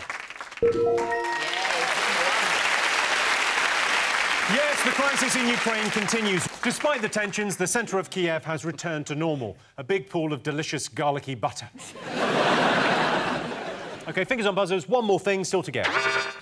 Well, I did hear this week the news that it was the end of Dancing on Ice. Oh. Which is different. Steady on. What a way to hear. Yeah, it's difficult to know how... If I had to describe how I felt, it would be sort of like hearing that someone at the end of my street who I've never met is moving house. I think that was a big surprise for most people that Dancing on Ice was ending, was that it was still going. It was also they called this one the All Stars one, which I think they called because, like, when you look up into the night sky and you go, do you know any of their names? You go, no. Yeah, it was basically Guess Who on Ice. It's the on ice bit I don't like, because that's just a cop-out, isn't it? It's really just dancing. You put any show on ice and it's better. The Voice on Ice is better than The Voice. Antiques Roadshow on Ice, better than Antiques Roadshow. Splash on Ice, fantastic telly. Kym, your former bandmate Suzanne Shaw, is that right? Yeah. And Corrie colleague Hayley Tamadon. They were both on the show. Who were you rooting for? Hayley. Yeah. So your new friend? Me and Suzanne haven't been friends for years. Yeah, fuck her. Were you disappointed you never got to go on Dancing on Ice? No, I'd be terrible, though. I mean, I get sick at fairground rides. I'd be throwing up on everyone. Actually, that'd be quite entertaining. Yeah, it'd be good to watch. Me spinning around just vomiting That's like saying, on I everyone. can't go on I'm a Celebrity because, oh, no, I'd be sick. Well, that's what we want to watch. Yeah. Sean, are you annoyed they're cancelling the show before you got a chance? Well, it's not me. It's the current cast of Hollyoaks I feel sorry for. The way I feel about it is it's the curse of Bleakley, isn't it? Struck again. It's the curse of Christine Bleakley. Daybreak, she's on that. Ice, Dancing on Ice. Frank Lampard, he's not being selected for the England squad. You know that duck tours that set on fire? She was on that. Only in Kiev a couple of weeks ago, wasn't she? On modelling a assignment. This woman's cursed. Johnny, have you been asked to do Dancing on Ice? No. No, I haven't. It's the only reality show I've not been asked to do. It shows the strength of your career every year, doesn't it? When they go, come on. Come on, the bank must be nipping at your heels, fatty. I think if they hadn't said it in that way, you might have done it. No, they don't, and apparently it's really good for weight loss, you know, all that skating and the sliding. Well, Ray Quinn actually lost weight. He lost 2 stone to be on the show. So this is what he did to himself. That's before, and that's after. I'd have to skate for 15 years to get to the point where I'm the before picture.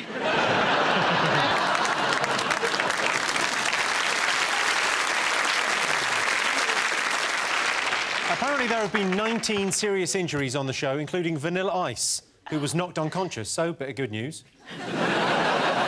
Keith Chegwin pulled out of the show after breaking 3 ribs and fracturing his shoulder. So, you know, there are funny moments as well. Some people go on the show and they even have an accident before they're even on the show, so they're never even seen. I know of somebody. Who was... Come on, dish dirt. No, I don't think I should say. It was a pop star who had a song that was #1. What happened to him? He put his boots on and fell over. And what was his name? Oh, I can't say. You can say. Tell us his... Was it Chesney Hawkes? Yes. Yes. Someone just told me in my ear. I had no idea. I'm thinking I'm a massive Chesney Hawkes follower. That's the worst piece of gossip I've ever heard. If you told me Chesney Hawkes was dead in a ditch, I'd shrug.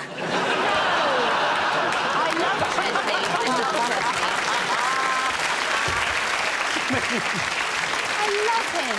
Well, I can tell you the final ever episode of Dancing on Ice is not in our top 3, but after his shock exit from this year's semi-finals, Sam Atwater will be going back to doing what he does best, appearing in the sentence, "Who the hell is Sam Atwater?" OK, fingers on buzzers. What do you think? I think it's the tax on sugar. Yes. There's obesity crisis, and they want to put a tax on fizzy drinks particularly, and also raise funds to pay for the NHS treatments, which will inevitably arise from the amount of obesity. Johnny.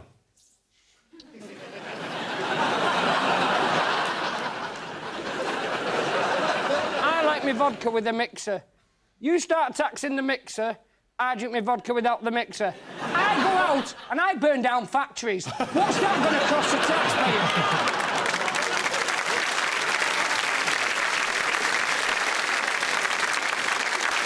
If sugar, if Coke, right, causes obesity, why aren't flies fat? They love Coke, but they're not fat. Flies know when to quit because they've got loads of eyes and they can see themselves and they cry and they fly off. If I'm drinking Coke and I don't have a mirror, I'll be there for days. John, what do you make of this tax? Well, the figures are depressing, aren't they? 80% of teenagers now are too fat to take a selfie. Oh. Yeah, it's a shame. Something's got to be done, hasn't it? It's good news for chat up lines. It's a new sort of angle, isn't it? Well, I've been checking your fat tax return and you're due a rebate. Ooh, girl. Yeah. See? It's working Really fine, well. isn't it? Kim, do you have a sweet tooth? Yes. Do you eat a lot of chocolate and things? Well, I don't eat a lot of chocolate, but I would. So you've been in the kind of public eye since, what, about 13 years? And you've not had any... Oh, no, I did when I was in Hearsay, because I was also known as the fat one from Hearsay. Oh! I was That's the where fat I know one you from from. Hearsay, where I kicked off... When I kicked off with Nigel Lithgow because he told me I was fat, and then in the background, when I was having a chat with him, there was a box of roses just sat next And you to were me. going, I am not fat. I am don't know not what fat. you're talking about. You were never the fat one of Hearsay. That's ridiculous. Well, yeah, people used to say that. OK, and now, being healthy doesn't have... They don't have to do this. They don't have to put a tax on sugar. All they need to do to get this country healthy, to avoid the obesity crisis, is to introduce this. It's genius. Take the work out of your workout. The Hawaii chair. You know, Tamara, the Hawaii chair wasn't designed just for home. I mean, after all, for some of us, at least 40 hours of our week is spent sitting behind a desk at the office. So to see what office workers think of the Hawaii chair, we sent Aaron Lee to work. Oh my gosh, this is amazing. It's great on my nose. I I can really feel this working. Hawaii chair while answering phones, using the computer, balancing books, or filing paperwork. If you can sit, you can get fit. The Hawaii chair.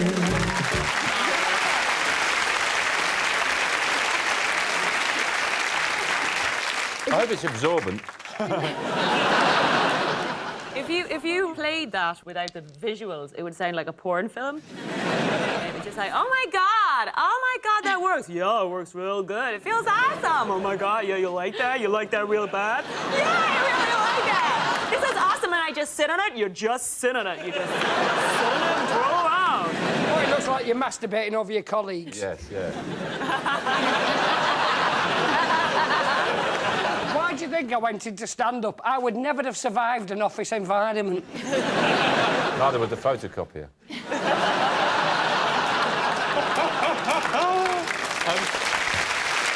Well, I can tell you the proposed sugar tax is not in our top 3, but they want to tax fizzy drinks because they're linked to obesity. Although saying that, another study claims that fizzy drinks are good for you, and that was carried out by the eminent scientist Dr. Pepper. OK, fingers on buzzers, one more thing to get. Oh, it's the fantastically exciting, brilliantly thrilling Oscar Pistorius trial.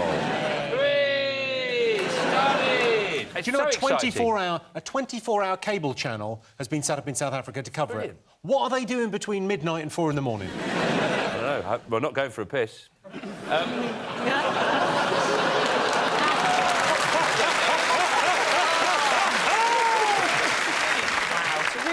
It's a really ugly side of our nature is being displayed here. Because, like, Radio 5 Live, which sees itself as a fairly respectable news channel, is so excited about this, and we will have regular updates on the Oscar Pistorius trial in the morning and in the afternoon, like it's the World Cup. Like it's entertainment. Like something we should look forward to, yeah. What's going to happen to courtroom artists if we film courtrooms? They're going to be out of work, aren't they? Yeah, it seems a shame for them. They've mastered their craft, haven't they? Yeah, they're And lovely. then they've just I gone, love them. not needed anymore. You might as well wait outside a tourist attraction and do caricatures. Now, the trial's being overseen by one judge. What do you make of that, Sean? Can you imagine listening to all that evidence and the last day going, ooh, we might have done it. Well,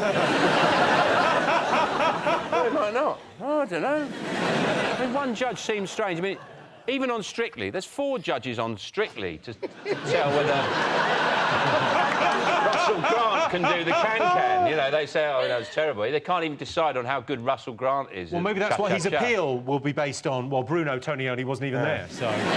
Oscar, I love the way you shot all around the door. It was beautiful. Some people, they only get a 1 shot, but you always take 4 with such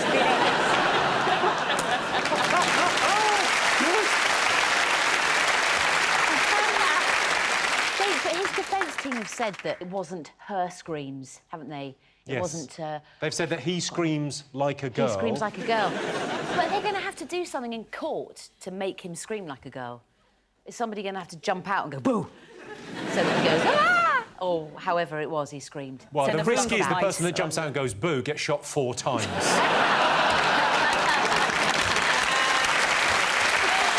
They're working there. I was wondering, do you think he loses his legs the way I lose my glasses? Like sometimes I'll be going out going, where's my bloody glasses? And they go, you got them on, Sean. I go, oh, God. Do you ever think he's walking around his house going, have you seen my bloody legs? I can't find... They're on your head. I'm on, Oscar. Oh, for Christ, yes, I have. What am I like? Does anybody ever do what they do with glasses and just take them off them and go, here's a go? Let's have a look and see if Oscar Pistorius is up there. Yes, the trial of Oscar Pistorius continues. This is all just part of Oscar Pistorius' plan to become president of South Africa. He just needs to do 25 years in prison first. Of course, Oscar Pistorius shot his girlfriend last Valentine's Day, so if my girlfriend's watching, suddenly a box of chocolates and flowers from the garage don't look so bad, do they?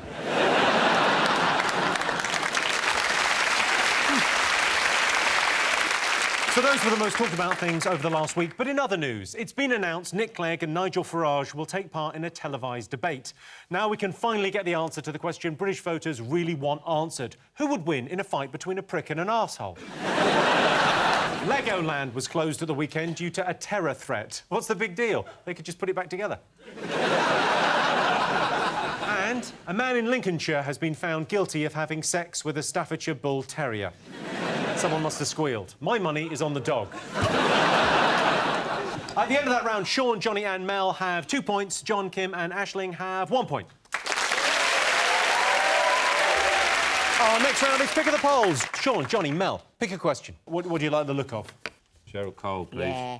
OK, Cheryl Cole. OK, last week, Cheryl Cole said that when she dies, she'd like to come back as a man, preferably Harry Styles. So we asked our studio audience, would they like to be reincarnated, yes or no?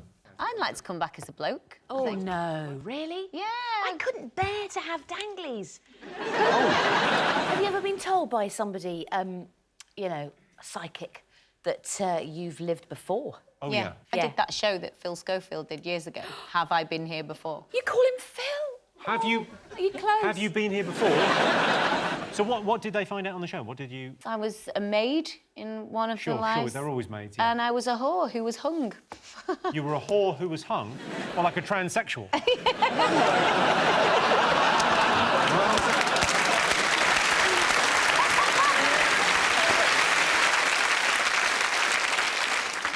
John, what would you come back as? I wouldn't want to be another person, because I'd be worried about failing my driving test. How many times did you fail it in this life? I didn't, but I got really lucky. And I just think you don't get that sort of luck twice.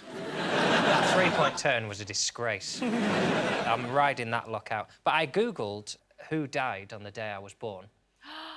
Wow, what a tragic birthday you had. I mean, I've had some birthdays that didn't work out, but I never went, I wonder who died on this day. There was an American guy who was a librarian who came to England to give a speech and had a heart attack. So I think I'm a dead American librarian. I'm coming back as a cornetto. But the flavour that your kid doesn't want, so you've took the lid off and you just leave it in a bin. It takes a good 40 minutes to melt because it's not even proper summer yet. Who would you like to come back as, Mel? And don't say Johnny Vegas, because it's a bad idea. I'd like to come back as somebody really rock and roll. Somebody who really says dangerous things. I want danger. I want drain pipes, drain pipe jeans, and mean things. You can do all that. You can go to the shopping. All you need to do is go shopping. Have a crack at it now. Say something mean and... Something really mean, Yeah. like, whoa, yeah, bitches. And bastards. Whoa, steady on. Yeah? Steady on now. That's what I want to be, though. He's sexually aggressive towards Jimmy. Oh, no, I can't... Oh, hello. So that was your sexual aggressiveness. Oh, hello. You look mighty fine tonight, Jimmy. I've never been so aroused. Really? That's a very good... I mean, it's a very good German accent. I can only do a German accent if I sound like a predatory homosexual. Go on. Yeah, it's good, yeah. Oh! Nice!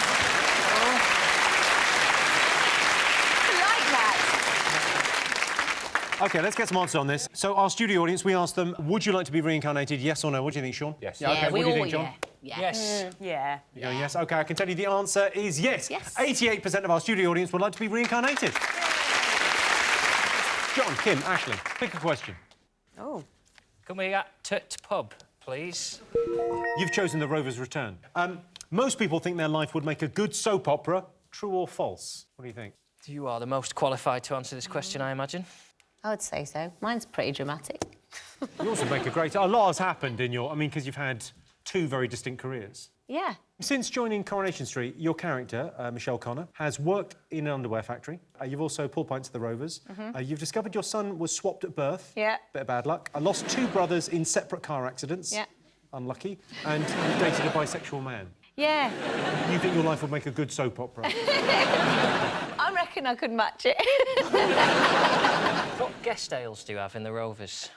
Ones that no one's ever heard of, because we can't advertise any. But is it real booze in the Rovers, though, or is it just coloured water? It's shandy, and also they have that non-alcoholic calibre stuff. That's the worst thing for making you burp when you're trying to deliver lines. It's the gassiest... It's awful. As if you've ever had a non-alcoholic drink. As if! I've been to court. I was in a soap in Ireland when I started acting, and they'd never give you an end line. So they'd say something like, "Your brother's after sleeping with your mother," and then it would end on you, and they'd never cut. You just have to give a load of reaction like, "Ooh." I've only ever known you as a stand-up comic, so I didn't realise you were an actress. Yeah, you were in Holby City. Oh yeah, I did Holby City, and when you don't need to explain. No. Let's have a look. I'm sorry I've gone along with this ridiculous business. I'm sorry I didn't tell you that this was a terrible idea the moment you first told me. You told me it was a brilliant idea. I was trying to be nice. Oh, nice. Well, that's you all over, isn't it? Nice. Are you even thinking, butchering yourself like this? You look better before. Well, when I was as flat as a pancake, I looked like a 12-year-old boy. At least you looked like you, not like some cheap porn star. Oh, I'm surprised you even know what a porn star looks like. You're such a sexist amoeba.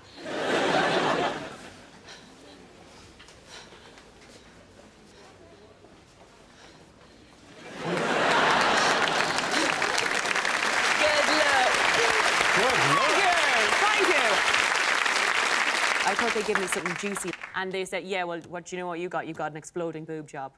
Your boob job exploded? Yeah. Oh, I didn't say. I thought that tube was to cure your accent. No.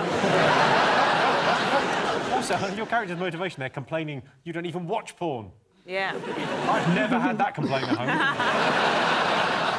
I did a Holby. Did you? Yes, What happened to you? I was... Oh, it was really good fun. I had to play a bitch. I had to play a bitch.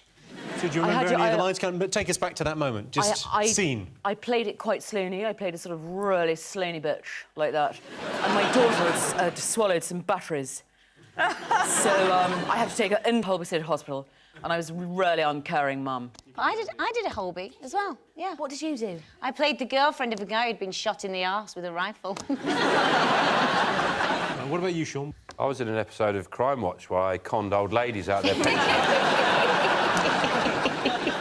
John, what soap would you like to be in? Well, it'd have to be Corrie, wouldn't it? I wouldn't have to put on an accent then, would I? No. I could act. It's all right, innit? You sexless amoeba. Do an exploding boob job. Go on, then, if you're so good. Well, they've both gone. Fucking hell. It's really good. Mel, do you think your life would make a good soap?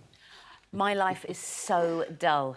Literally. It's so unsoap-like. Get up, do the school run, do a few emails, get into the gym jams, go to bed. You've got to pick those kids up. Oh, and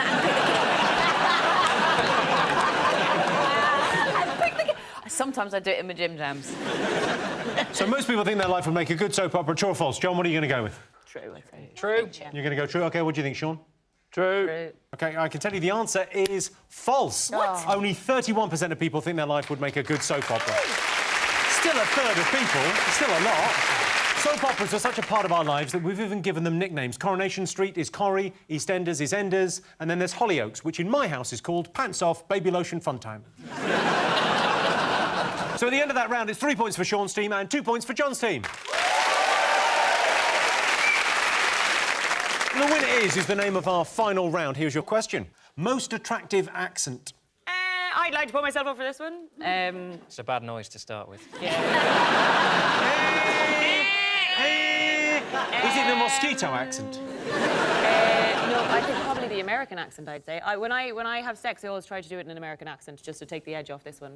You do an American accent during sex? Could you give us an example of some of the things you say? I can't remember. Well, you have to... Sexiest American is a sort of, like Mel, but American. I think you actually have a very sexy, low voice. You know, when you're on the Bake Off and you're like, bakers, get baking. I'm like, oh, I'll bake you in a minute, Mel. I'll give you a soggy bottom. You do have a very low... It's like, yeah, if I wouldn't be disappointed if I phoned up one of the numbers. Really? I would not be disappointed to get Mel Giedroyc at the other end. I'm really pleased. No, it's you've got a lovely voice. What are you doing now? Tending to my hernia. Oh, it's poking right out. Sean, what do you think is the sexiest accent? It's not South African athlete. Come out of that bathroom right now.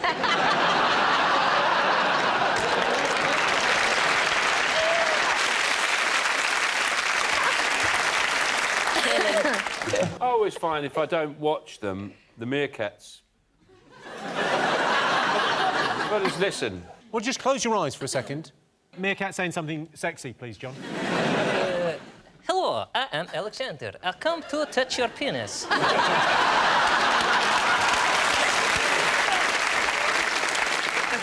about lady Meerkat with nice low voice? Yeah. I am Svetlana Sean. Hello. That's very good. Let me creep up your trouser. The accent is not as important as what someone's saying, is it? Are you only saying that because your voice is... nauseating, yes. But if, like, the Birmingham accent is renowned as one of the less naturally alluring, but if it's saying, "You enjoying that sandwich? Do you mind if I give you a blowjob? I'll give you 100 quid." Tell you what, I met a taxidermist from Birmingham. He was amazing, and he said, "I've got a stuffed baboon out the back." That's sexy as well. Is it? Everything you're doing is doing it for me. Right, most attractive accent. Let's try and get this. Go on. I mean, the answer is obviously the Irish accent, isn't it? It's the only one that No, it can't be. Surely. Really? Have I an untapped resource in my mouth? Way? The most attractive accent is the Irish accent. No! Yeah. Well done, John. So the most attractive accent is the Irish accent, which makes me wonder why Louis Walsh hasn't been more successful with the ladies. Well, that sound tells me it's the end of the round and the end of the show, which means the final scores are John, Kym and Aisling have 3 points, Sean, Johnny and Mel have 3 points. It's a draw. Everyone's a winner. Thanks to all our panellists, our wonderful studio audience, and to all of you for watching at home. That's it from us. Good night.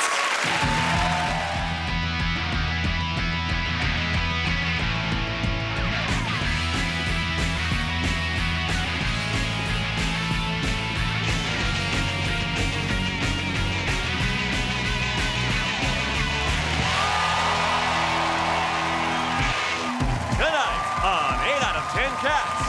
Letting loose, it's Carol Vorderman. She's a stand-up girl. It's Fern Brady. And their team captain, John Richardson. And facing them tonight, hey, Big Spencer, it's Phil Spencer. Call him Mr. Vane. It's Henning Bay. And their team captain, Sean Locke. Now, it's your host, Jimmy.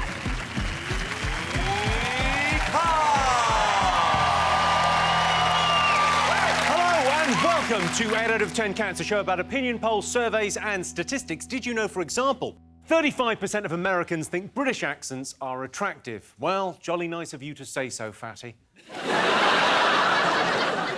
19% of people who bought Katie Price's latest book, Love, Lipstick and Lies, haven't read it yet. Fine, we haven't read it, she didn't write it, everyone's happy. And 86% of Brits can't name 5 Cs around the world. It's easy. President Putin, he's a massive C. David Cameron, he's a right C. Whoever's running Iran at the moment, total C. Kim Jong-un, absolute C. And Piers Morgan, what a C. Right, let's get started.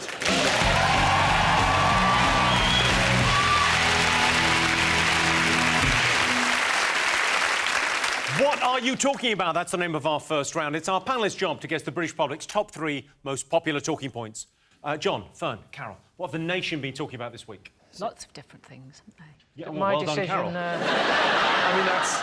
We could probably just end round 1 there, can we? Mother's Day. Mother's Day? Mother's Day, yes. Well, you're a mum. I am a mum, and I actually have a mother as well. Yeah, which is remarkable. Fascinating stuff. We're all... We chat about all sorts of things, my mother and I. Do you? What's the weirdest conversation you've had with your mum? Well, it was actually last week, because I got my daughter, picked her up from uni, and we went into Nana's, and... Is Nana's like Nando's? No, Nana's my mum. Oh, OK, Nana's my mum. Yeah. And she got her iPad out, and my daughter goes, "What's that, Nan?" She said, "You're on Facebook." "Nana, that's my account." And my mum is stalking my daughter's Facebook account. She says, "Oh, no, I've got hundreds of friends on it." She said, "No, they're my friends, Nana. They're not your friends, they're your my Nana friends." is stalking your daughter as well? Why don't you get together and talk? She said, "Oh, I go to bed half an hour early and I read up about all these different people." What's this thing here? I think she might mean Tinder. that face thing. No. Yes. Sean, do you celebrate it in your house? You got kids? Yeah, I hate Mother's Day because I've got young children, so they don't. Obviously, they don't do anything. I have to take them out. If Mother's Day's crap, it's my fault, not their fault. I'd like to leave it entirely up to them. You know, nothing to do with me. Do you get the kids to cook them breakfast? Yeah. And I don't interfere at all. So it's eggs fried in washing up liquid. Stuff like that. So, no, this is what their breakfast is. Eat it. What I like to do, if my wife says, "Where are the kids' presents for Mother's Day?" I said, "I've hidden them." And what I do is I hide them under a pile of ironing.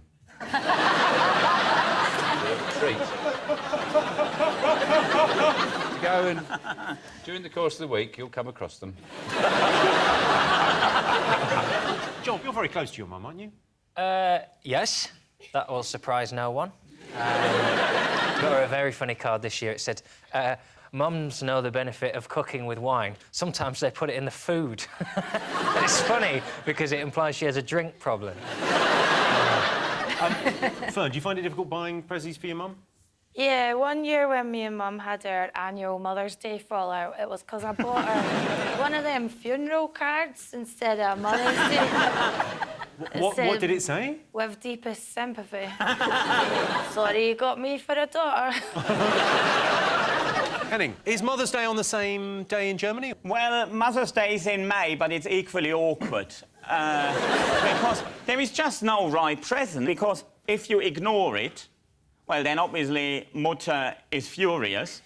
But then, if you don't ignore it and give Mutter something, she goes, "Well, and why aren't I treated with any respect for the rest of the year?" So it's a no-win situation. But you could treat her with respect the rest of the year. That might. I mean, it's just a thought. I'm just throwing that out there. Yeah, it's too late for that now. I read that mothers just want a bit more sleep. Yes, that's the #1 thing they say they want. We're all conscious of giving them cards and flowers and... Actually, they just want to be left alone.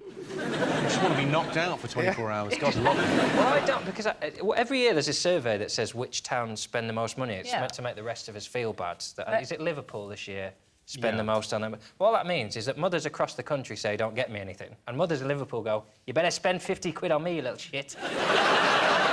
They might get 50 quid's worth of goods, but they haven't spent it.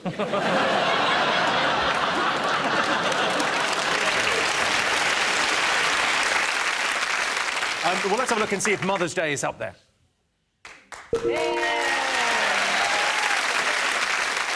Sean C, what else have the nation been talking about this week? Is it the news that two people who used to really like each other don't like each other anymore? And for some reason, we all know about it. You were talking about the fact that Gwyneth Paltrow and Chris Martin have broken up after 10 years of marriage. Consciously uncoupled. This is the phrase they've used, which is incredible. They released a statement saying we've consciously uncoupled. They nicked that off me, because I spent my 20s following women pretending I was going out with them. I used to call it subconscious coupling. Follow them home, pretend we were a couple, and then wait till they threw me out.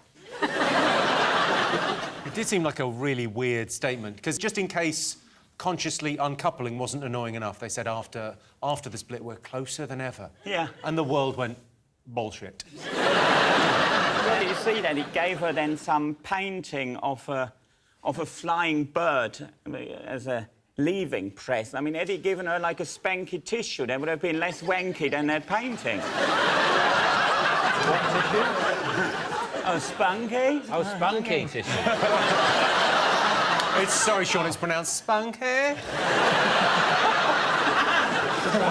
I quite like Chris Martin, I quite like Gwyneth. What do you make of Gwyneth? Me? Yeah, what do you make of Gwyneth? I don't know. Like most people, I think it's just a bit smug and sort of pain in the arse, really, I would say. Are you moving in there, Carol?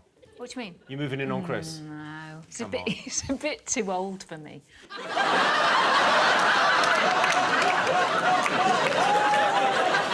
I said last week on this show that I liked Coldplay, and then this week, marriage over. Oh. I'm not saying she watches, but if he likes you, I'm bailing. You are clearly a dickhead. But we shouldn't joke about it because there are kids involved, and of course... Yeah, I feel sorry for them having those twats as parents.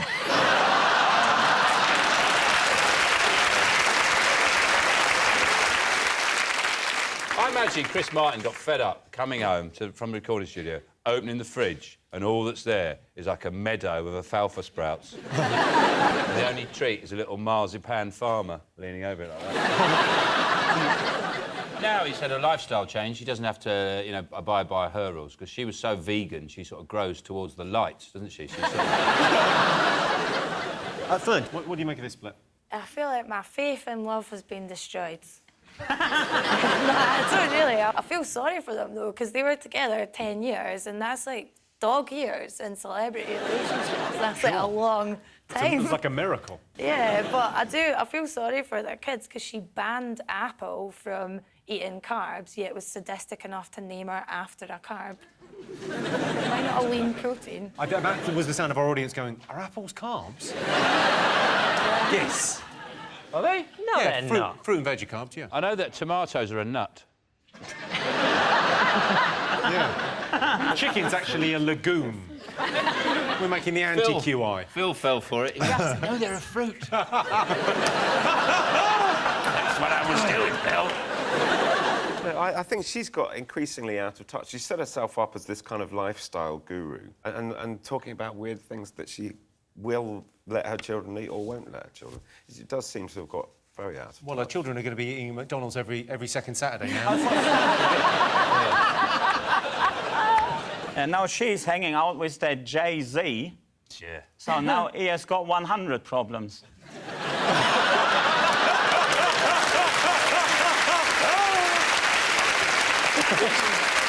OK, let's have a look and see if the split is up there.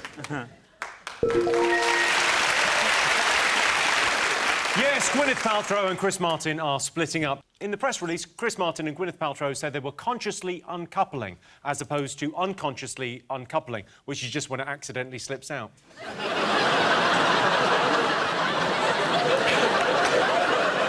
Right, fingers on buzzers, one more thing still to get. It must be the exciting European debates. Yeah, the Clegg and Farage have been debating. They were on LBC last week, on the BBC this week, debating Europe. The greatest head-to-head of our time. Sort of drunk purple head and a boring balding head. I was going to watch the last one, but then Martin Clunes was on the One Show. It just takes too long. I think most people know where they feel about Europe, so an hour is too long. They should just get all the questions at once and have to answer them back to back. Just so you have Farage going, yes, no, only the fit ones, not a penny, back where they came from.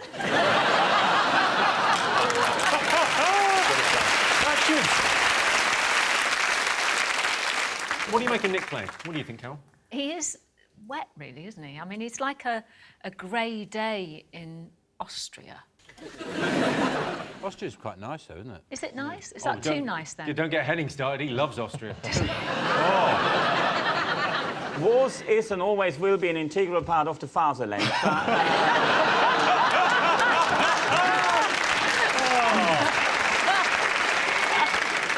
But, I mean, Nigel Farage, at least he's got that kind of bombastic appeal that Boris has, you know? People like Farage and Boris, you should be able to beat Nigel Farage, and he shouldn't have the success he's had. And the only success he's had is because people like Nick Clegg are so shit at their jobs. Nick Clegg's only trick is remembering the name of the person who asked the question and then using it several times while he doesn't answer the question. If you had anyone here at the beginning, you went, so what have the British people been talking about? You go, Jimmy, I'm glad you asked me that, because I think Jimmy's question is a valid one, and what it tells us is that Britain is asking what the top 5 things people have been talking about, and Jimmy, I think there are thousands of people like you, and your name is Jimmy, and there's actually a Jimmy in my constituency who asked me what the top 5 things the nation have been talking about this week, and I said, Jimmy, good on you, Jimmy. I'm voting for him. I like him. What do you make of this, Fern? I think the whole debate should have taken place in a Wetherspoons. That's how deeply irrelevant the two of them are. And I think everything Well, Nigel... coming from Glasgow, you're saying they should have done it somewhere classy? No, wait a second. Wait a second, Jimmy. I'm working class. I'm not from Glasgow. I'm from the same town as Susan Boyle. It's a bit better. Which town is that? Bathgate. Bathgate? Yeah. I've been to Bathgate. I thought I was doing a gig for the survivors. Everyone looks like Subo at home. I think she's a good-looking fella. I'm not giving her an argument. Is Bathgate from the Proclaimers song? There's that. Yeah, Bathgate no more. Sutherland, everybody, Sutherland, no more. Fuck is wrong with this country? What's wrong with this country? It's not 20 years ago when that was a hit. Surely, what do you make of this in-out on Europe debate? We are creating this fuss about saying certain people are saying they want to leave Europe. Europe's really... It would like us to be there. They're not really that bothered. It's a bit like West Brom saying, no, we don't think the Premiership's right for us. We're going to start our own league. We're going to play on our own and choose to play matches that we can organise over the phone with the various clubs at our convenience. Henning, what do you make of this? Well, I'm slightly biased. I'm all in favour of UKIP because they're serious about implementing Otto von Bismarck's 19th century policy of isolating Britain.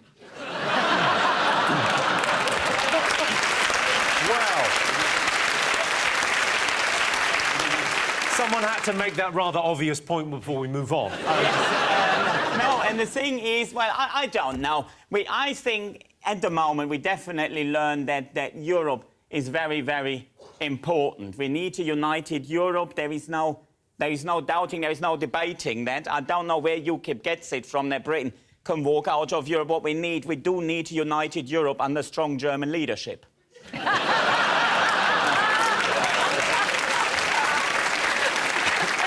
Well, I can tell you Nick Clegg and Nigel Farage debating Europe is not in our top 3. But their next debate is taking place on BBC Two, and not, as I hoped, on a burning platform suspended over a pool of dog shit. OK, fingers on buzzers. Sean's team. Teacher strike. There was a teacher strike. Oh, the teacher strike. Even at my age, when I hear there's a teacher strike, I still find myself going... Day off! And I was putting my kids to bed the night before the teacher strike, and I was saying, good night, and remember, tomorrow there's a teacher strike. And they went, that's a job. You think it's nowhere near gets the respect it deserves. I mean, everyone has a great deal of sympathy for nurses, which obviously you do. I'm not taking away from that. But teachers, other people's kids, it's just the worst. That's the worst experience known to man, apart from genuine pain inflicted on your body. I don't know. You see, I think it's the primary school. I meet primary school teachers, and I think easy life, babysitting. Yeah. But then I meet secondary school teachers. Like, I teach 15 to 18-year-olds geography. Gee, good luck with that. Infuriating being a teacher, because every 5 years, pretty much, there's a new schools minister who just completely changes the job, who's never taught. They just come in and they go, here are the new rules, by the way. I used to be an ice cream man, but now I do this. So now you're not allowed to teach geography on a Wednesday. And he's the only man in the country with a slappable voice, Michael Gove. His idea was they should use exercise as punishment, which is taking the least well-behaved kids and making them the fittest and strongest. If I was Michael Gove, what I would do, something really radical, I'd make school, it starts really hard, and then it gets easier and easier and easier and easier. Give you an incentive to sort of stick it out. It's like going down a hill. You just go, way, so you go uphill, and then when you get to about 12, it starts getting really easy, and you're on just like sort of animal noises when you leave. Carol, you were an education czar at some stage, weren't you? You were a maths czar, weren't you? I did a maths report, yes, about 2 years ago. I was also involved in the introduction of the numeracy hour when Blair was Prime Minister and Blunkett was Education The numeracy hour? Yeah. What, countdown? I was a teacher for a little bit. When I left school, I got a job in Australia teaching sport and junior science, and I failed every single one of my science O-levels. So. Yeah, but it's Australia, isn't it? Says something for the Australian citizens. It's Australia. They were just happy to be in out of the cold. Out of the cold? Australia's really hot. Yeah, no, good point, well made. Yeah.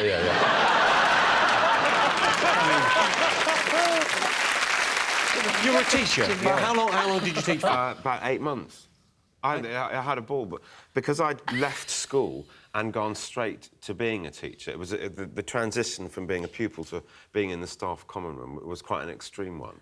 But what amazed me was that there was as many pranks played, there was as much poor behaviour, and there was drinking and shagging and all things that you think teachers would never do. I think teachers would do that all day long. Yeah. Fern, do you think you make a good teacher? No, but what frightens me is that they let anyone do it. Like, I feel sorry for the English teachers on strike, but I would happily see my old teachers get all their benefits cut. My teachers were all Glaswegians that couldn't spell your punishment exercises. They were the kind of people that would have taught you how to win a bar fight with a pool cue instead of taught you how to pass your A-levels. The facts of teaching have remained the same since the dawn of time. The best teachers are the teachers with speech impediments, because they're the ones you listen to. Fact, isn't it? You can be as passionate as you like, but if you talk funny, the kids are going to sit and listen to you. Did you have a teacher with a speech impediment? I had a technology teacher who used to make a little noise every now and again. Go on, just give us a little... So it's something like, so if you're doing a dovetail joint, lads, don't forget to reinforce it with some PVA glue.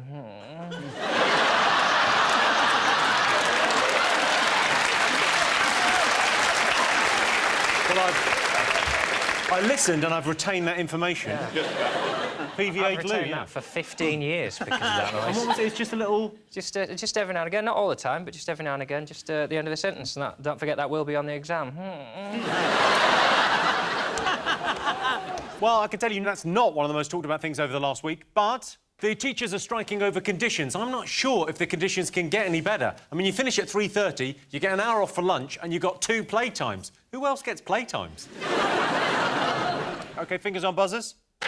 John's team. Well, gay marriage is legal now, of course. Yeah. Celebrated by Channel 4 by a musical wedding hosted by Stephen Fry, which I'm guessing wasn't a long meeting. How should we celebrate gay weddings? Well, I don't know, musicals and Stephen Fry? Fuck it, that'll do. Sean, are you looking forward to this? Yeah. I've always liked the idea of a leather marquee. No, I think the whole gay marriage thing, it's I thought it was all part of the sanctions against Putin. Are we just trying to upset Putin? Trying to wind him up. Yeah, this is for Crimea. Yeah, take that, Putin. We're having a brilliant time. Yeah. Fabulous. Phil, this is a great thing, isn't it? Gay marriage finally? It is a fantastic thing. But I can't... There's a bit of a kerfuffle about because they can't get married in a church. And I don't really understand why they would want to get married in the church. The church is based on the Bible, and there's lots of references in the Bible about stoning the gays. I think this too. God's surely looking down saying, I made my position on this quite clear in that book I wrote. It's only when people try and moderate religion, because it's mental, and at least people like the Westboro Baptist Church are mental enough to fully commit to it. You know that God hates fags people. Have we heard of them? You know the American ones? Louis Theroux made a documentary about them. Yeah. They're the ones that sort of say God hates fags because they're proper mental. If God hates fags, though, why would he invent lubricant? That's a good letter to the Daily Mail. Phil, you're a gay icon, if I'm not very much mistaken. I thought that was yours. No, Jimmy's an icon in the sense he's a gay icon. You put him on top of a wedding cake at a gay wedding.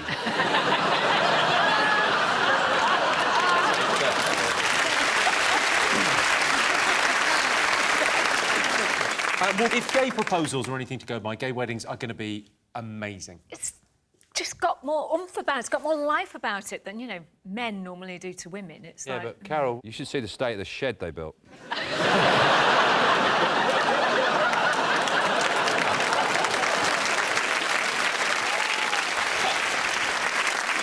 How did you get proposed to? Which time?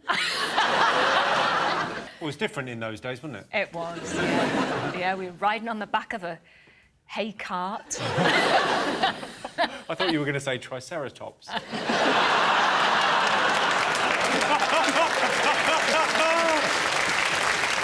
let's have a look and see if gay marriage is up there.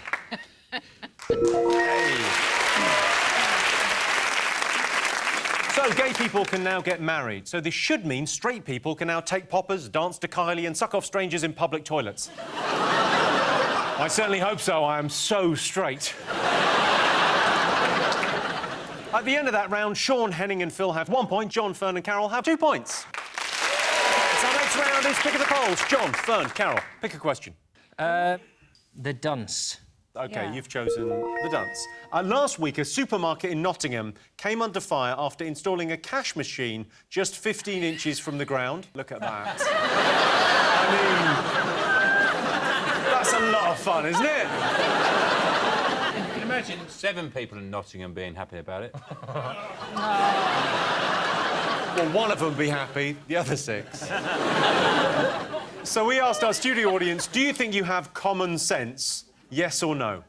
John, do you think you've got common sense? I think I've got too much common sense, yeah. I think I would say that, as a result, I'm bordering on the tedious. I don't think I've ever lost my keys or locked myself out, or... I can't remember the last time I fell over. I fell over last year. I fell down the stairs and I broke my nose. Now, that does not make life more exciting. Although, ka-ching, Stan a stairlift advert. How did you fall down the stairs? I had high heels on and a rucksack. I always go around with High heels and a rucksack? Ooh, tell me more. And you were dressed as a beefeater. No, I always have a rucksack. I don't like handbags, so I can put both hands in my pockets. So when I trip... You can break your nose. Well, I will say maybe I'm too commonsensical, but if I am going down the stairs in high heels, I don't put my hands in my pockets. Henning, what do you think? It's good when people say, like John, when he says he has got common sense and people pride themselves on their common sense. What is dangerous for society is when people go, oh, yeah, I'm a loony and proud of it. Oh, I came home from the pub and fried an egg, but I was so pissed I fell asleep. Next thing I know, the house is on fire. Am I a Walliet? Yeah, you are a Walliet. Let's let Walliet go, shall we? You know what I've always thought was a thing of common sense is I've never understood why people test bathwater with their elbows. Oh, no, you've got to use a baby. No. Why do people always use their elbows to test bathwater? Because you never put your elbows in the bath. Then you sit there like that. Your elbows never go in the actual bath. And really, what you should test water with is with your balls. And that way you would know exactly what the temperature is. OK. Of course, the people with the most common sense are probably, you know, practical people like plumbers. Have a look at some of their fine work. Well, maybe that's the Siamese twins. Yeah. Good. Take a look at this one. How do you explain that? Mr. Tickle, maybe? OK, the next one is pretty special, I think. This is amazing. I don't want them to see my face, but my junk, yeah, I'm fine with that. Fern, do you think you've got common sense? I've been told by a lot of people that I don't have any, but to me it all seems logical. Like, I put knives in toasters and things. Is that a bad thing to do? They are better hot. Yeah. So what's the thing that you've done that you've kind of gone, oh, actually, that was a bit crazy? Oh, I was on the phone once talking to my friend when I was at school. I was playing with some paracetamol pills with the other Sure, hand. you play with paracetamol, yeah? As a child, yeah, sure. I started putting Scottish it in Lego. in and out of my ear, and then I had to go to hospital to get it removed from my ear. And then when they took it out, did you go, oh, it sort of aches a bit, and they won't just have a paracetamol? It was dead funny to go, you know it should go in your mouth. I've just remembered something I did, which is very stupid when I was a kid, walking home from school, and I must have been about 7 or 8 years old, and there used to be a level crossing that went up like that. Yeah. And I had a Parker with toggles, and he'd be waiting for the train to go... No. And I was playing with my toggles, and I tied, like, not just one, about 4 knots across the railing. And I was just in a dream world, and then the thing started going up. And I was hanging on to this railing in the sky. And luckily, this guy got out of his car and sort of climbed up and cut me down as I was going... I know the stupidest thing I ever did. I think I was about 6 or 7, and Mum sent me down to the... She had one of those chest freezers with a big lid. So oh, yeah, I remember said, those. go and get the ice cream. And I decided, stupidly, that I was thirsty. So I lifted the lid and bent my head in and went to lick the ice. Well, my tongue, of course, stuck to the ice. And then with the chest lid over the top... And is that why you talk like that?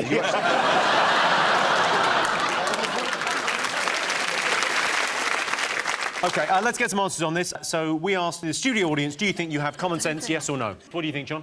I think people think they do have common sense. I yes. do as well. What are you going to go for, Sean? Yes. OK, you're going yes? I can tell you the answer is yes. 76% of our studio audience think they have common sense.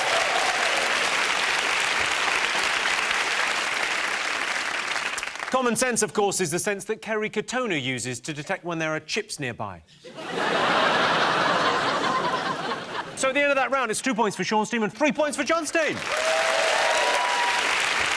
The winner is the name of our final round. Here's your first one. Top secret to a long life. Be as awkward as possible. Be as awkward as possible? Awkward as possible, yeah. Great, yeah. Do you think so? Yeah, my one surviving granny hates everything and everyone, and I think that's fueling her. Fueled by hatred. Yeah. How are you awkward, Carol? I'm not, actually. But, listen, I work with Janet Street Porter. I know about these things. Henning, what do you think for a long life? I don't know. Don't invade Russia in the winter.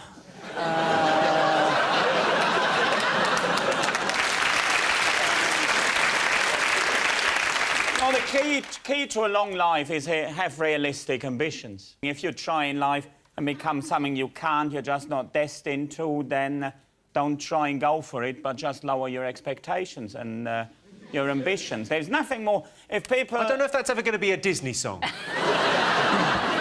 I didn't express it in a very catchy way, but I think we could rap it. Like, do not have too high ambitions, everyone. Oi, listen. I don't know if you've heard rap music or just someone with a speech impediment. But that's the key, isn't it? If people think, oh, I wish I was an astronaut, forget about it. You'll never be an astronaut. Don't set yourself up for disappointment. Just have realistic ambitions. OK, in all probability, I'll end up working somewhere in middle management. Of course you will. Simon Cowell thinks he's harsh, but this guy... I'm not even going to break your dreams. I'm telling you, don't have dreams. What do you think, John? Dance like nobody's watching. It's what's kept me alive all these years. I don't want to give it away, but this would suggest you've got... I mean, I'd give you half an hour to live. Don't drink a lot on your own. Don't play darts on your own. Don't watch Home Alone more than once a week. It's to do with mood. Stay happy. That's the right answer. That's the right answer. Yes, the secret to a long life is being happy, which is why Chris Martin might now live forever. OK, final question. Most unattractive habit. What do you think? Is it saying would of? Oh, instead of would have. Yeah, would have. Should have. I don't think that beats using the cat's litter tray. It's so much more convenient. It's right there in the kitchen. Have you got a cat? No, I just like to shit in a box. Fern, any unattractive habits? Just remembered I pulled this guy once and I brought him back to my flat for a pump and I pulled back the sheets and there was a loaf of bread in my bed. Oh, my God, it's like a Scottish man's dream. Brush the crumbs to the sides. Make yourself at home, son. Oh, Mr. Darcy. Most unattractive habit. What do you think, Phil? Well, I've just been filming my secret agent series, going around helping people who haven't figured out they actually need to clean the house in order to sell it.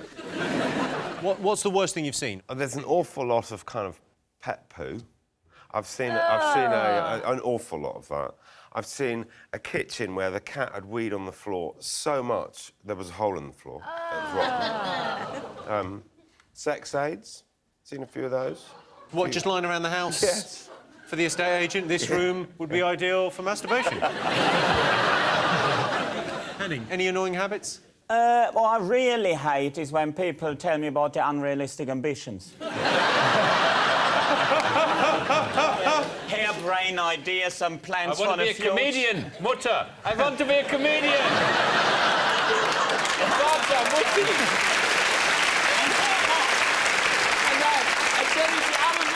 Mutti. I want to be a comedian in England. I would have never, ever bored my parents with plans like that. Really? You do it, and then you turn... I'm a comedian now in Great Britain, and then, yeah, good for you, well done. I imagine somewhere in Germany there's like a map of Europe and there's like a cardboard figure of you and someone's going, we are going to push Henning into England.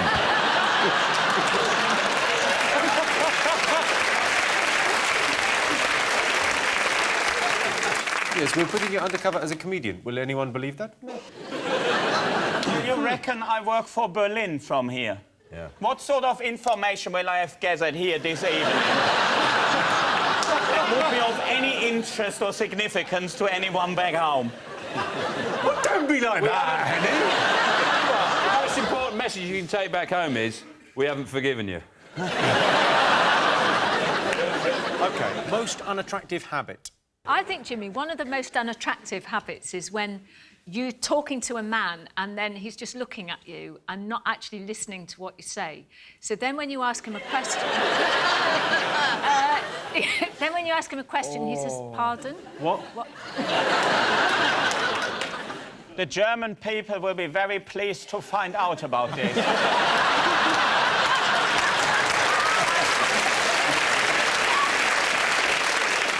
OK, most unattractive habit. Picking your nose. Yeah, picking your nose. Picking your nose is number litter. 2. Spitting. Spitting is it. That's it. John's got it. Yes, the most unattractive habit is spitting. People from Belgium spit a lot because they're Flemish. Well, that sound tells me it's the end of the round and the end of the show, which means the final scores are Sean, Henning and Phil have 2 points. John, Fern and Carol have 5 points. They're tonight's winners. Thanks to all our panellists, our wonderful studio audience, and to all of you for watching at home. That's it from us. Good night.